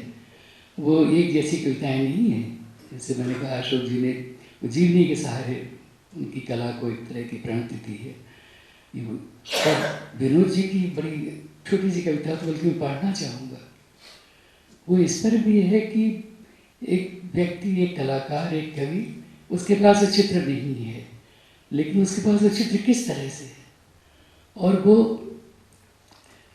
एक चीज़ और कहती हूँ कि जितनी सारी कविताएं हैं, उनमें रजा के बिंबों के संदर्भ हैं, जो स्वयं रजा के चित्रों में हैं। और वो कुछ स्वाभाविक सी बात है कि उनके रंगों की कहीं याद है, कहीं सूर्य की याद है, और कहीं बिंदु की याद है। और एक और कवि जो भी मुझे कल परसों ही मिले, मैं अहमदाबाद में था राम कुमार जी के चित्रों की प्रदर्शनी के सिलसिले में, तो जयंत परमार, वो उर्दू, हिंदी और गुजराती में लिखते हैं, और उन्होंने भी अपनी 2 कविताएं बताई मुझे कि वो कविताएं मेरी हैं। और उन्होंने बिंदु को नुक्ता कहा है, नुक्ते की तरह से उसको। ध्रुव ने अपनी कविता में डिठौना शब्द का इस्तेमाल किया है, बड़ा सुंदर है वो इस मामले में कि कैसे कोई चीज़ आप उसको कहाँ पहुँचाते हो। तो ये एक संदर्भ ये बनता है कि उनके बिंबों के सहारे उनकी कविता की याद या उनको इंटरप्रेट करने की इच्छा। थोड़ी सी याद मैं शमशेर जी की जरूर करना चाहता हूँ, हालांकि उन्होंने रजा पर कविता नहीं लिखी, पर कभी कभी मैं सोचता हूँ कि वो लिखते तो क्या कविता होती। और ये भी ध्यान में आता है कि रजा ने जो अपने यहाँ रंग भरते हैं अपने चित्रों में, वो उनकी कविता में बहुत ज़्यादा पहले से मौजूद हैं। प्रात नभ था बहुत नीला शंख जैसे, ये पंक्ति जब हम लोगों ने पढ़ी थी शमशेर जी की, तो मैं तो उससे आज तक बंधा हुआ हूँ उस पहले अनुभव से उसको पढ़ने की, कि क्या भीतर मन में हुआ था कि कैसे आप चीज़ों को देख सकते। शमशेर जी की याद इसलिए भी कर रहा हूँ कि शमशेर जी ने जब कवियों पर लिखा, इस संग्रह में हैं कविताएं उनकी, इस संकलन में पिकासो पर है कविता और एक आर्टिस्ट नाम से उनकी कविता है। उन्होंने एक दूसरा रास्ता चुना जो बड़ा विलक्षण है। उसमें पिकासो के बिंबों का बहुत कम इस्तेमाल है। वो अगर ये संदर्भ न मालूम हो कि पिकासो पर एक कविता है तो शायद इसको एक बहुत अच्छी कविता मानकर आप पढ़ेंगे या कला या कविता को एक साथ देखकर आप पढ़ेंगे, पर वो अद्भुत कविता है। जवाहर गोयल ने तो क्या किया है, वो छोटी कविता हुई पढ़ूंगा, 2 कविताएं पढ़ूंगा मैं, कि उन्होंने रज़ा के सारे, लगभग सारे रंगों और उनकी बिंबों का, बिंदु का और सबका की याद की है बहुत संक्षेप में और एक तरह से उसको इंटीग्रेट किया है इसी रूप में। तो जवाहर गोयल जी की, और ये भी बता दो इन दिनों हम लोग थोड़ा उससे चिंतित भी हैं, इन दिनों बहुत बीमार हैं हमारे जवाहर गोयल जी। उनको पहले कैंसर हुआ था और अब उनको ब्रेन ट्यूमर की वो मिला है। रज़ा के चित्रों का स्मरण, फिर ब्रैकेट में नीचे है स्मृतियों का केंद्र, बिंद गोल गहराता बढ़ाता आयतन, समाये उद्दीप्त तम गहनतम अनुभूतियों का क्रम, घर द्वार वन छूटा हुआ बचपन, पेड़ पानी आकाश अपनापन, ऊर्जा सिहरन प्रसार के कंपन, क्रमवार लहराता अनवरत गहनतम। और विनोद जी की कविता ही पढ़ देता हूँ, वो भी बहुत अद्भुत कविता है अपनी तरह की। उसका शीर्षक है कविता। कई बरस हो गए रज़ा के बनाए चित्र को मैंने देखा था। यद्यप चित्र मेरे पास नहीं है पर उसका देखना मेरे पास है। मैंने उसे देखने को अपनी बसावट के असीम में टांग दिया है कि दृष्टि में रहे। रेखा के फ्रेम के अंदर लाल संध्या के रंग के समय के बाद की रात का अंधेरा, गोल बुझे सूर्य के काले वृत्त का एक काला बिंदु है। प्रत्येक रात मेरे लिए खग्रास सूर्य ग्रहण छूटने का, कि सुबह हो रही है जिसमें रंग से भरा एक सूर्य वृत्त निकलता है। रज़ा का बनाया वृत्त इस तरह अपनी दिनचर्या में रात और दिन को टांग देता हूँ और अपने को बुलाने चित्र के सामने खड़ा होकर आवाज़ देता हूँ। अशोक जी ने, चूँकि बहुत लंबी कविता है, सिर्फ कुछ पढ़ने की इच्छा नहीं, पढ़ने नहीं जा रहा अशोक, वो इतनी लंबी कविता तो पढ़ भी नहीं सकते, उसका अवसर भी नहीं है। और वो तो तुम कभी खुद पढ़ना जब कभी ऐसा कोई दूसरा अवसर हो। अशोक जी उसको आप सुना दीजिए। हाँ अशोक जी चाहे तो सुना सकते हैं अगर उनका मन हो तो। अच्छा लगेगा। मैं तो केवल उनकी अंतिम 2 पंक्तियाँ इस समय आपको सुनाऊंगा, क्योंकि वो एक और मैंने कहा कि वो जीवन, रज़ा के जीवन से निकले चित्रों को लेकर है, पर अंतिम पंक्तियाँ कुछ जो कहती हैं वो ध्यान में आता है बहुत।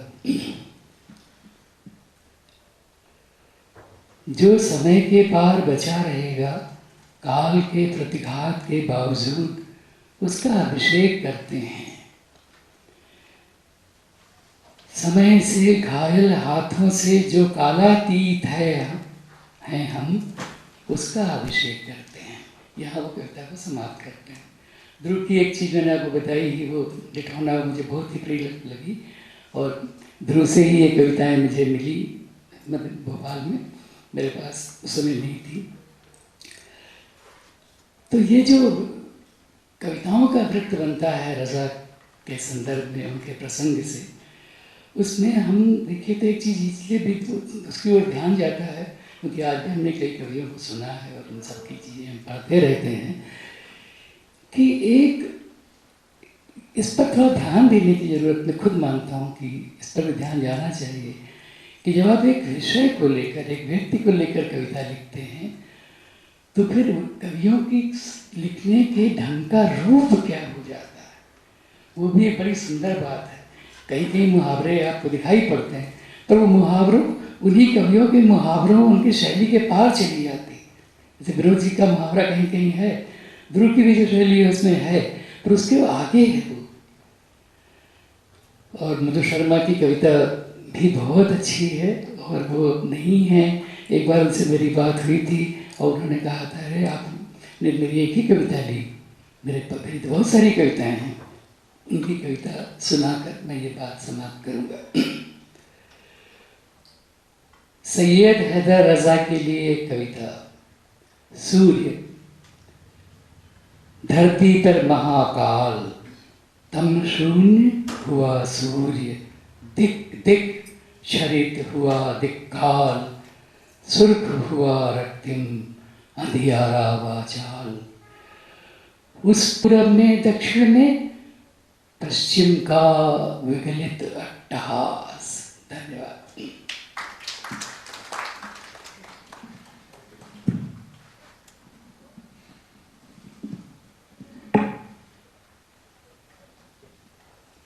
मैं एक आपको व्यक्तिगत प्रसंग सुना कि फिर मैं सोचता रहा शब्द और चित्र के अर्थ के संबंध को लेके, तो उस पर कुछ थोड़ा सा कहूँगा। व्यक्तिगत संदर्भ ये है कि मैं कई बरस पहली बार जब पेरिस गया एक विश्व कविता समारोह में, तो मेरे अनुवादक ने मुझे कहा कि आपने किसी मित्र को अगर चाहें तो बुला लीजिए। पेरिस में हमारे कहाँ के मित्र धरे एक अनुवादक थे और 5-7 संपादक लोग थे जो मुझे जानते थे, जो वैसे ही आ रहे थे। तो मैंने बड़े डरते डरते रज़ा साहब को फ़ोन किया। हमने कहा हमारी औकात क्या है कि हम रज़ा साहब को फ़ोन करें और वो आ भी जाएं।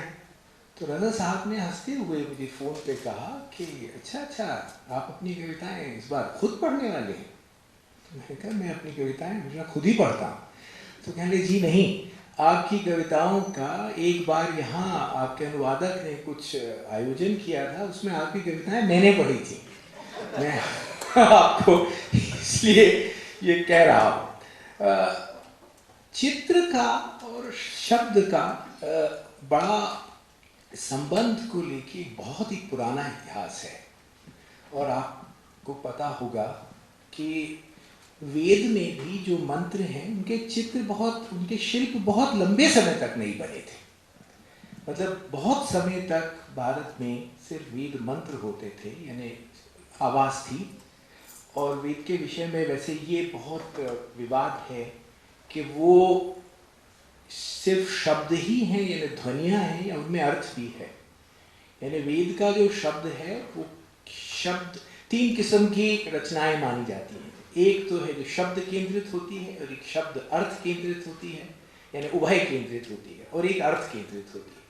शब्द केंद्रित में उदाहरण मंत्रों का होता है। वेद मंत्र जो हैं वो शब्द केंद्रित है, यानी उनका अंत शब्द नहीं है, वो अर्थ दें या न दें। शब्द और अर्थ दोनों केंद्रित साहित्य माना जाता है और अर्थ केंद्रित इतिहास, समाजशास्त्र और ये जो अर्थाश्रित हैं, यानी एक बार ये अर्थ देने के बाद इनका शब्द जो है वो उसकी कोई जगह वहाँ बचती नहीं है। साहित्य को परंपरा ये माना जाता है कि साहित्य में शब्द और अर्थ का ऐसा संबंध है, इसीलिए साहित्य शब्द है, जो कभी भी कोई शब्द किसी भी अर्थ में या अर्थों में एग्जॉस्ट नहीं होता, खत्म नहीं होता। इसीलिए आप कविताओं को बार बार पढ़ते हैं। इसलिए जब कोई ये कहता है कि मैं अपनी पुरानी कविता पढ़ रहा हूँ तो वो गलत कहता है, क्योंकि जब वो कविता पढ़ रहा होता है तो उस वक्त वो नई होती है, और अगर उस कविता में वो सामर्थ्य नहीं है तो वो पहले भी कविता नहीं थी, आज तो नहीं ही है। जबकि जो रंग है उसमें अर्थ स्पष्ट नहीं होता, आकारों के एक हद तक अर्थ निकलते हैं लेकिन वो भी स्पष्ट नहीं होते। तो शब्द का यानी साहित्य की पंक्तियों का जब आप चित्र में इस्तेमाल करते हैं तो एक बड़ा अजीब सा तनाव उसमें पैदा होता है, क्योंकि दो सिस्टम्स एक साथ, दो व्यवस्थाएं एक साथ कैनवस पे हैं। इसमें बहुत सुंदर एक किताब भी 20वीं शताब्दी के मध्य में, मेरे ख्याल से 1965-68 के आसपास मिशेल फूको ने लिखी थी, जिसका नाम था this is not a pipe. तो उसमें रेने मार्गरीत की एक चित्र है जिसमें एक पाइप बना हुआ है और उसके नीचे लिखा है this is not a pipe. ये पाइप का चित्र है और उसके नीचे लिखा यह पाइप नहीं है। यानी शब्द का जो पाइप है और जो चित्र का पाइप है और जो वास्तविक पाइप है, ये इनका जो संबंध है ये काफी उलझा हुआ है। और ये हमारे मिनिएचर चित्रकारों में काफी पहले से चल रहा है। यानी पूर्व में बौद्ध जो मिनिएचर बने और पश्चिम में जो जैन मिनिएचर्स बने, इन सब में आप देखेंगे कि कोई इबारत लिखी हुई है, कोई दृश्य है और कोई इबारत लिखी हुई है। अगर आप इबारत पढ़ेंगे तो आपको दृश्य के बारे में एक हल्का सा संकेत मिलेगा। ये क्या संबंध आप बना रहे हैं चित्र से, यानी उस शब्द से, क्योंकि वो शब्द तय होते थे कि ये जो शब्द है उससे फिर जो चित्रकार है वो एक बहुत ही अपने किस्म का संबंध बनाता था, जिसमें ध्वनियाँ होती थी। ध्वनि आप सब जानते ही हैं, संकेतन होता है शब्द का, काव्य के शब्द का, काव्य का जो संकेतन है। और ये संकेतन जो है ये पाठक पर उतना ही निर्भर करता है जितना उस लिखे हुए शब्द पे। तो ये अलग अलग संकेतन के आधार पर, जैसे रसमंजरी में बहुत बाद में चल के बहुत सारे चित्रकारों ने रसमंजरी की कविताओं पे कविताएं लिखी और उन पे चित्र बनाए, वो काफी अलग है। क्यों? क्योंकि शब्द का जो अर्थ होता है, शब्द काव्य का जो शब्द है वो बहुअर्थी होता है। यानी अगर एक शब्द का एक अर्थ उत्पन्न होना शुरू हो जाए, मीनिंग फिक्स हो जाए, तो काव्य खत्म हो जाएगा। यानी जो रघुवीर जी की एक कविता है ना कि मतलब उसमें जो जिस शब्द है जिसका एक से ज़्यादा अर्थ नहीं हो, वो काव्य के समाप्ति की प्रस्तावना जैसी है। क्योंकि अगर स्टालिन ने भी एक बार ये कहा था कि वो मास्टर लैंग्वेज बनाना चाहता था कि एक भाषा का एक निश्चित अर्थ पैदा हो जाए। साहित्य में ऐसा होता नहीं है। तो साहित्य का और शब्द का और अर्थ का जो संबंध है, वो चित्र में जो अर्थ है वो बहुत अलग अलग हुआ करते हैं। इसलिए जब भी आप एक चित्र के साथ, और ख़ास तौर पर मिनिएचर चित्रों में तो कम से कम कुछ आकार हैं, आपको नायिका नज़र आ रही है, आपको नदी नज़र आ रही है, वो भले उस पंक्ति में ना लिखी हो लेकिन तब भी उसमें कुछ संबंध ज़रूर है। और वो भी हिंदी की कविताएं हैं, रसमंजरी या रीतिकाल की बहुत सारी कविताएं, क्योंकि उनमें अर्थ जो बाहुल्य इतना अधिक था कि उसमें चित्रकार को भी उसको बनाते हुए आनंद आता है। जो अर्थ बाहुल्य जिस काव्य में नहीं है उसका चित्र बहुत अच्छा नहीं बन सकता है। हालांकि उसका भी एक उदाहरण है कि इतिहास ग्रंथ पर अबू फजल के मुगल मिनिएचर में जो अकबर का कोर्ट था उसमें एक वर्कशॉप होती थी और वर्कशॉप में एक उस्ताद होता था, बाकी सब उसकी देखरेख में चित्र बनाते थे, सारी मिनिएचर चित्र बनाते थे। लेकिन अगर आप अबू फजल का गद्य पढ़ेंगे और उन चित्रों को देखेंगे तो आप पाएंगे कि वो काफ़ी अलग है। क्यों? क्योंकि अबू फजल तो एक के बाद दूसरी घटना व्याख्या लिख रहा है, उसका वर्णन करता है, जबकि इन चित्रों में 5, 7, 8 घटनाएं एक साथ लिखी जाती हैं, टाइम कोलैप्स हो जाता है। ये तब भी आपके पास संबंध बनाने का एक आधार है। रजा साहब ने जो बहुत बड़ी बात की मेरी दृष्टि में, वो ये कि चित्र का और शब्द का जो संबंध है वो इतना ज़्यादा अपरिभाषित है उसमें, रजा साहब के चित्रों में, कि एक दर्शक को, जो के साथ में पाठक भी होना चाहिए, वो तरह तरह के संबंध अपने मन से बना सकता है। उदाहरण के लिए जिस कविता का अशोक जी ने जिक्र किया कि माँ जब लौट कर आऊँगा क्या लाऊंगा, वो उस पेंटिंग में ज़्यादातर लाल रंग है। कोई ये भी कह सकता है कि ये कविता का संदर्भ महाभारत है, जहां उदाहरण के लिए कोई एक पांडव ये कह रहा है कुंती से, इतना युद्ध के बाद, अगर आपने भास का संस्कृत के बड़े नाटककार, उनका महाभारत आधारित कोई नाटक पढ़ा हो, तो आप पाएंगे कि वहां वो युद्ध का वर्ण है एकदम लाल रंग, वो पेंट कर देते हैं, चित्रित कर देते हैं आपके मानस पर। तो इस पेंटिंग का कोई एक अर्थ ये भी लगा सकता है कि कोई कह रहा है, यानी कोई एक पांडव कह रहा है अपने मन में कुंती से कि मैं इस युद्ध से क्या ले जाऊं वापस, इस युद्ध में से वापस ले जाने योग्य है क्या। तो ये पंक्ति, इसका एक अजीब सा आयरॉनिक अर्थ, युद्ध के प्रति युद्ध के लिए गहरा प्रश्नांकन, ये भी इससे पैदा हो सकता है। इसी पंक्ति से कोई दूसरा इस लाल रंग को, में बहुत तरह तरह के रंग हैं, उन रंगों में बसंत देख सकता है। बसंत आपको पता है श्रृंगार रस का उद्दीपन होता है, तो वो हो सकता है। और आपको ये भी पता हो अगर उसे कि श्रेष्ठ प्रेम काव्य या श्रेष्ठ प्रेम वो होता है जो जिसका अंत वियोग में होता है।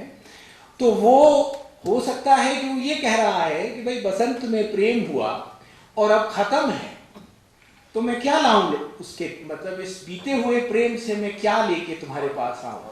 इसमें इतने अर्थ आप क्यों बन सकते हैं इसमें, क्योंकि रंग का कोई एक निश्चित अर्थ नहीं होता। और ये कवियों के लिए बड़ी भारी प्रेरणा है, हिंदी कवियों के लिए उससे भी अधिक बड़ी प्रेरणा है, क्योंकि यहां निश्चित अर्थ की, क्योंकि हमारी जो बहुत बड़ा इतिहास आइडियोलॉजी का हमारे ऊपर अब तो तरह तरह की है, पहले तो एक ही होती थी, अब 2-3 हो गई हैं, तो उसमें वजन इतना है कि आपको कविता को इकहरे करना ही पड़ेगा, नहीं तो आप कवियों की सूची से बाहर हो जाएंगे।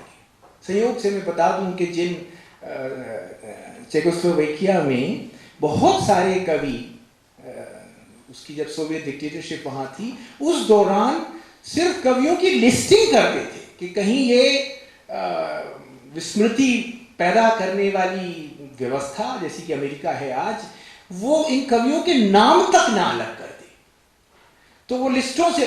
इसलिए इन चित्रों में जो बहुत बड़ी प्रेरणा है एक हिंदी कवि के लिए, मेरे लिए, वो ये कि रंग के आपस में संबंध भी कुछ बहुत ऐसा कह सकते हैं आपसे, अपने देखने वाले से, जो उसके लिए अस्तित्व मूलक हो, जो उसके लिए अपने को अनुभव करने का और इस तरह एक गहरा अटेंशन पैदा करने का कोई साधन बन सके। और ये यहाँ एक आखिरी बात मैं कहूँगा कि जो भी बड़ी कलाकृति होती है उसमें एक बहुत उसके जो अंदर उसको पढ़ते हुए जो ध्यान पैदा होता है, जो हमारे उस्ताद मणिकौल कहते थे कि जिसमें क्वालिटी ऑफ अटेंशन ऊंचे दर्जे का होता है हर ऊंची बड़ी कृति में, उसका अर्थ उतना महत्व का नहीं है। उससे जो ध्वनि पैदा हो रही है और ध्वनि से भी आगे निकल के जो अटेंशन पैदा हो रहा है आपके अंदर, क्वालिटी उसकी, तो चित्र एक किस्म की अटेंशन की क्वालिटी पैदा करता है और वो जो शब्द हैं वो एक दूसरे किस्म की क्वालिटी ऑफ अटेंशन पैदा करता है। और इन दो के बीच का एक संयोग से एक नई गहराई उस अटेंशन की क्वालिटी में पैदा होती है, जो रजा साहब के चित्रों में इन पंक्तियों के लिखे जाने के कारण बहुत ही ऊंचे स्तर की और बहुत ही विशिष्ट स्तर की पैदा हो गई है। धन्यवाद। बहुत सुंदर उदयन, तुम्हारी बात से तुरंत एक बात ध्यान में आई, पहले वो कहता हूँ फिर कुछ और बातें।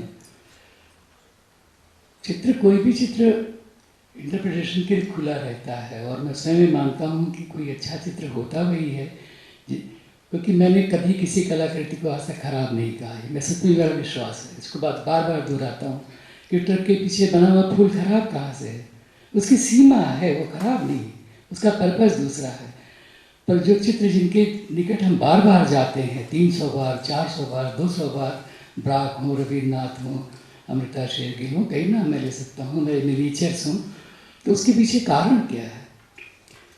कि उसमें कुछ ऐसा इकट्ठा हुआ है जो किसी क्षण किसी प्रेरणा से आप दर्शक की किसी मन स्थिति से वो एक नए बोध से भर उठ सकता।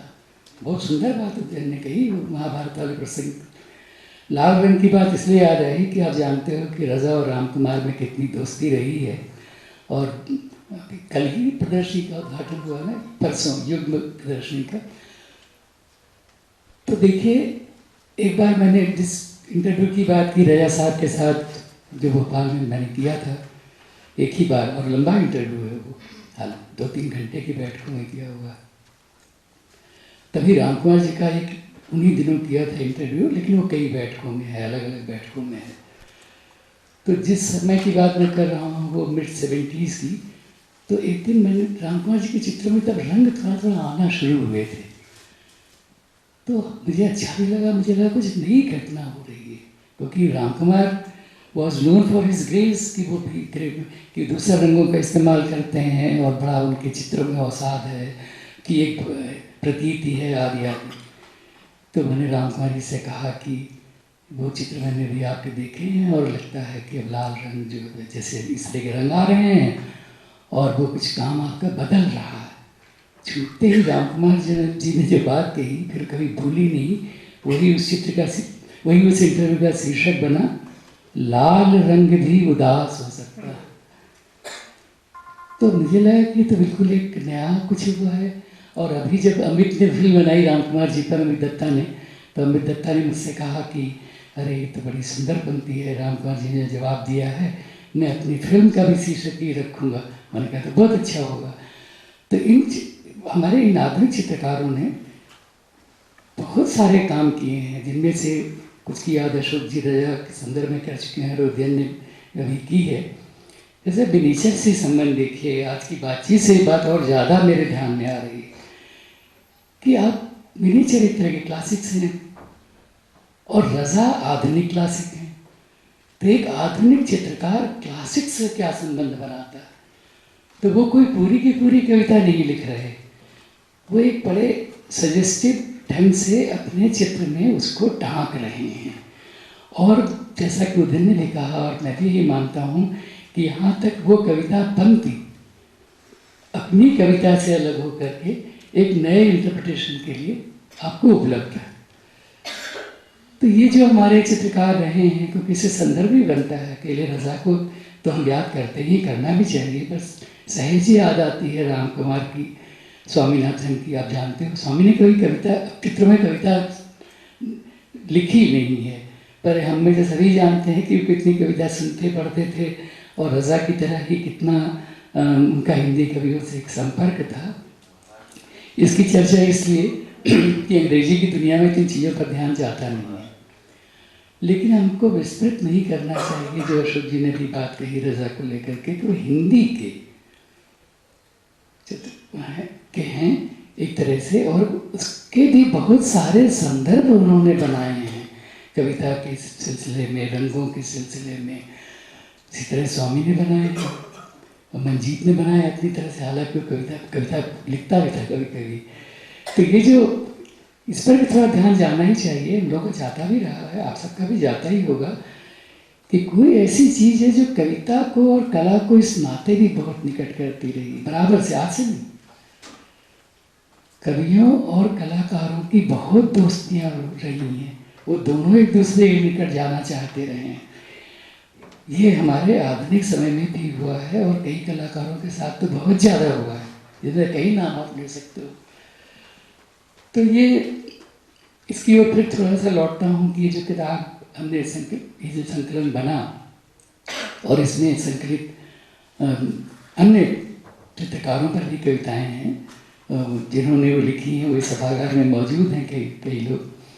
तो ये जो चित्रकला और कविता वाला संबंध है, चित्रकार का और कला का और कवि का संबंध है, इस पर भी हम लोगों का ध्यान बार बार जाता है। और ये कह सकता हूँ कि रजा ने, स्वामीनाथन ने इस संदर्भ को हमारे लिए, कम से कम हिंदी के कवियों के लिए, एक बहुत अलग तरह का संदर्भ बनाया।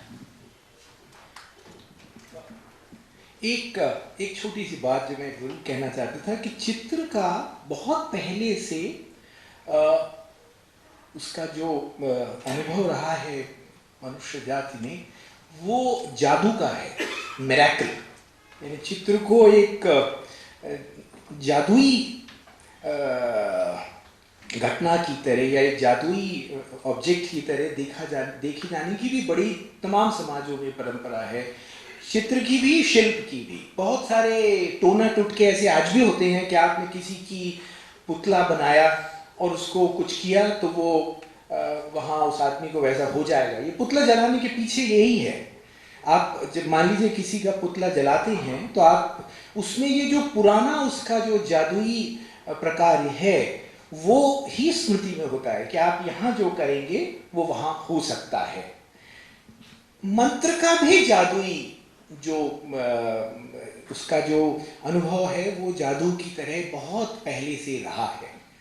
शब्द के साथ क्या है, जिनसे मंत्र लिखी जाती थी, कि शब्द में इस जादुई तत्व को, जादू किस चीज को कह रहे हैं? इस चीज को कह रहे हैं कि जब एक चीज आप सुने तो उसका अर्थ तुरंत आप पे जाहिर ना हो, वो रुक के करे, वो कुछ तिर्यक मार्ग से आप तक आए, वो सीधे सीधे ना आए। ऐसे जब चित्र कोई देखते हैं आधुनिक गैलरियों में, तो आधुनिक लोगों के तो एरोगेंस बहुत ज्यादा है क्योंकि उन्होंने जैक देरिडा को पढ़ रखा है, तो वो चित्र में जाके कहते हैं इसमें तो कुछ है नहीं, हमको समझ नहीं आ रहा।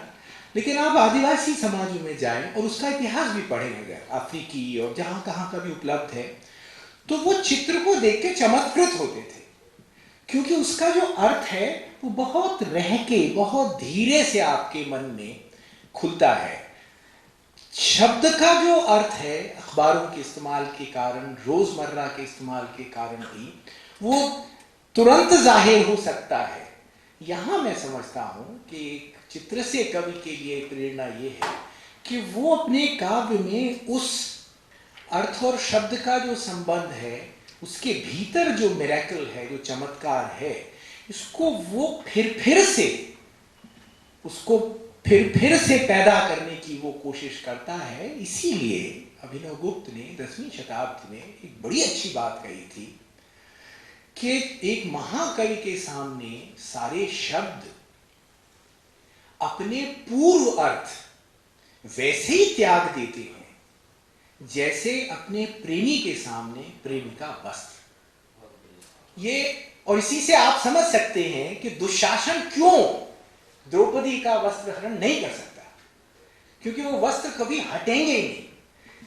चूंकि वो पुराने अर्थ यानी रूढ़ अर्थ, क्लीशे जो अर्थ होते हैं वो हट जाते हैं, इसलिए हर कवि शब्द और अर्थ के बीच में एक नया संबंध पैदा करता है और उस जादू को जो चित्र में होता है उसको वो वापस लाता है। इसलिए जब हम चित्रों को लेकर यह बात बहुत समय तक होती रही, अभी भी दबे छुपे तो होती है कि भाई इनका तो साफ साफ अर्थ नहीं आ रहा। क्यों?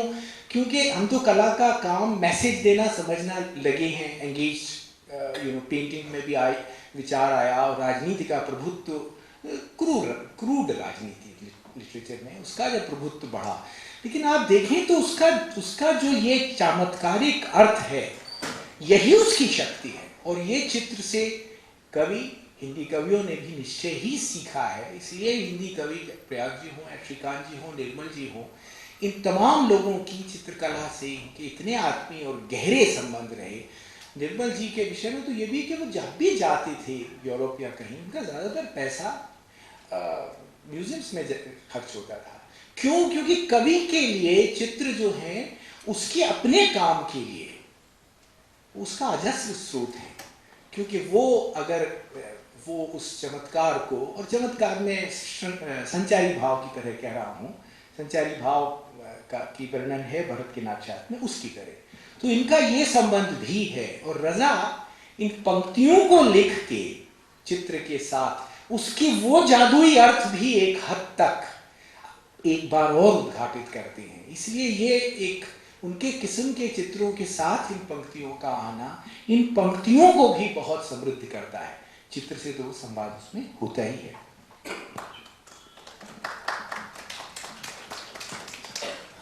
अब चूंकि थोड़ा रजा को याद ही किया जा रहा है तो इससे हटकर श्याम कुमार का जिक्र हुआ और रामकुमार और रज़ा की एक संयुक्त प्रदर्शनी युग्म नाम से वडेरा में लगी है इसी उत्सव के अंतर्गत। रामकुमार पहले से पेरिस में थे। 1950 में जब रज़ा पेरिस पहुंचे तो हवाई जहाज़ से, पानी के जहाज़ से मार्सेई तक गए थे और फिर वहाँ से ट्रेन से पेरिस गए थे। तो जो व्यक्ति उनको वहाँ लेने आया था वो रामकुमार थे और कई दिनों तक वो लोग एक दूसरे के बगल में रहते थे। एक कमरा रज़ा साहब का, एक रामकुमार का। रामकुमार तब तक ये तय कर चुके थे कि उन्हें वापस स्वदेश जाना है, लेकिन पैसे नहीं, किल्लत थी। संयोगवश रामकुमार को उनका एक अमेरिकी खरीदार जो कभी यहाँ अमेरिकन एम्बेसी में था वो मिल गया और उसने कहा कि मैं कल आपके नए चित्र देखना चाहता हूँ। तो एक उम्मीद बंधी, तो रामकुमार बहुत प्रसन्न हुए। उन्होंने आके रज़ा को बताया कि कल वो आएगा और तुम भी अपने चित्र दिखा देना, वो 2:30 बजे आएगा। उनका हाँ हाँ। अब करीब 2 बजे, 2:30 बजे आना था उसको, 2 बजे रामकुमार को लगा कि रज़ा के कमरे से कमरा बंद होने की, ताला लगाने की आवाज़ आ रही है। तो वो बाहर आए। उनका तुम कहाँ जा रहे हो? तो उनका नहीं, वो मैंने कहा था ना कि वो आएगा। उसने कहा देखो राम, वो तुम्हारे चित्र देखने आ रहा है। अब अगर मैं अपने चित्र भी दिखा दूं और खुदा न खास्ता उसको मेरे चित्र ज़्यादा पसंद आ गए तो वो तुम्हारे चित्र नहीं खरीदेगा, मेरे चित्र खरीदने लगेगा तो तुम्हारी समस्या तो हल नहीं होगी। इसलिए मैं उसको अपने चित्र नहीं दिखाऊंगा। और वो चले गए।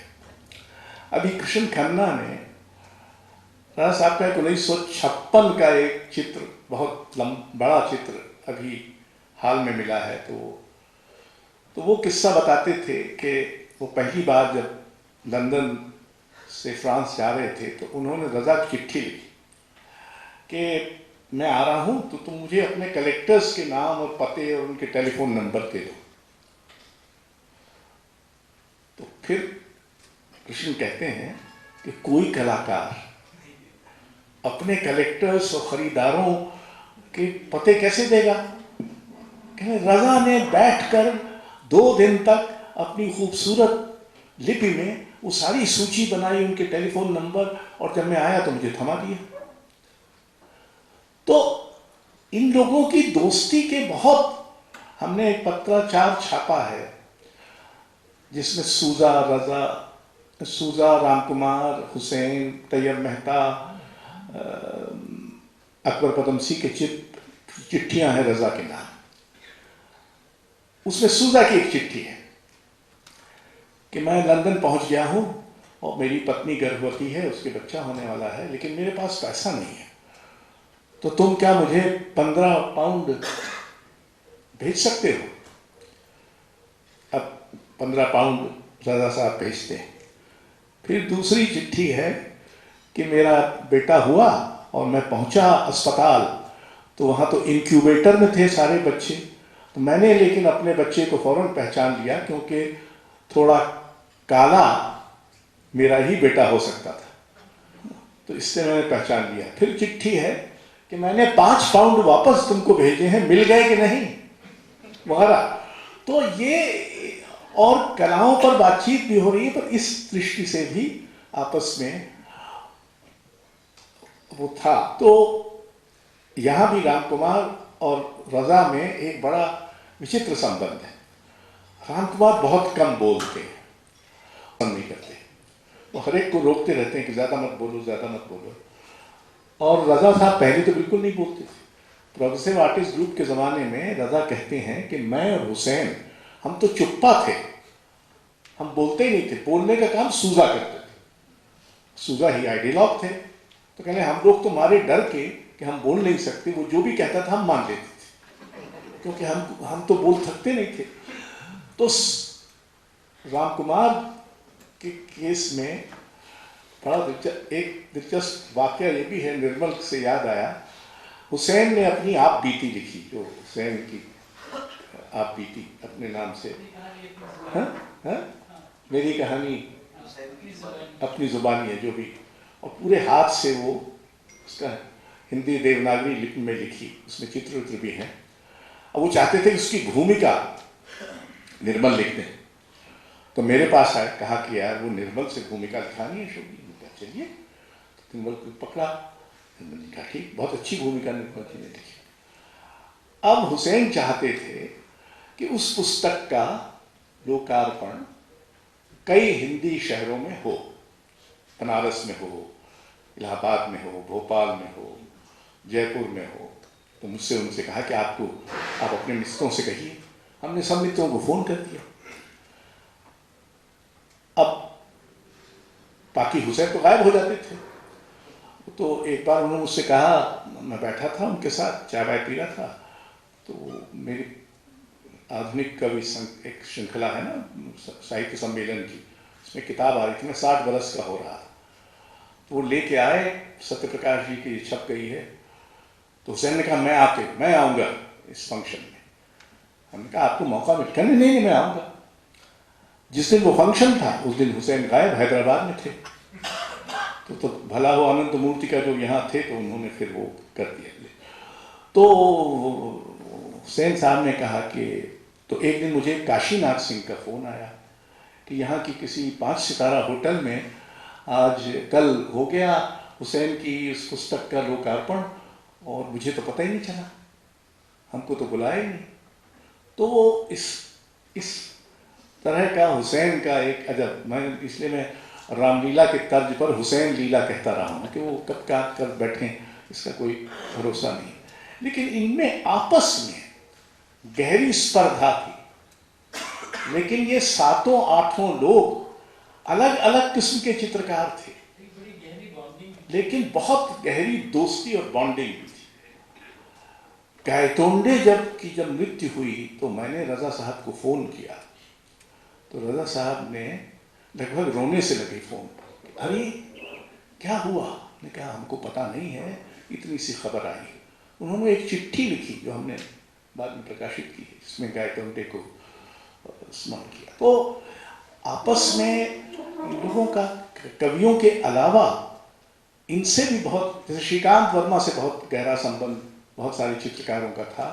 और अगर आपको याद हो, कल्पना और कृति ही 2 पत्रिकाएं थी एक ज़माने में, जिसमें इन कलाकारों के चित्र भी छपते थे और कभी कभी उन पर टिप्पणियाँ भी छपती थी। बहरहाल शुक्रिया, ये संवाद अब समाप्त होता है।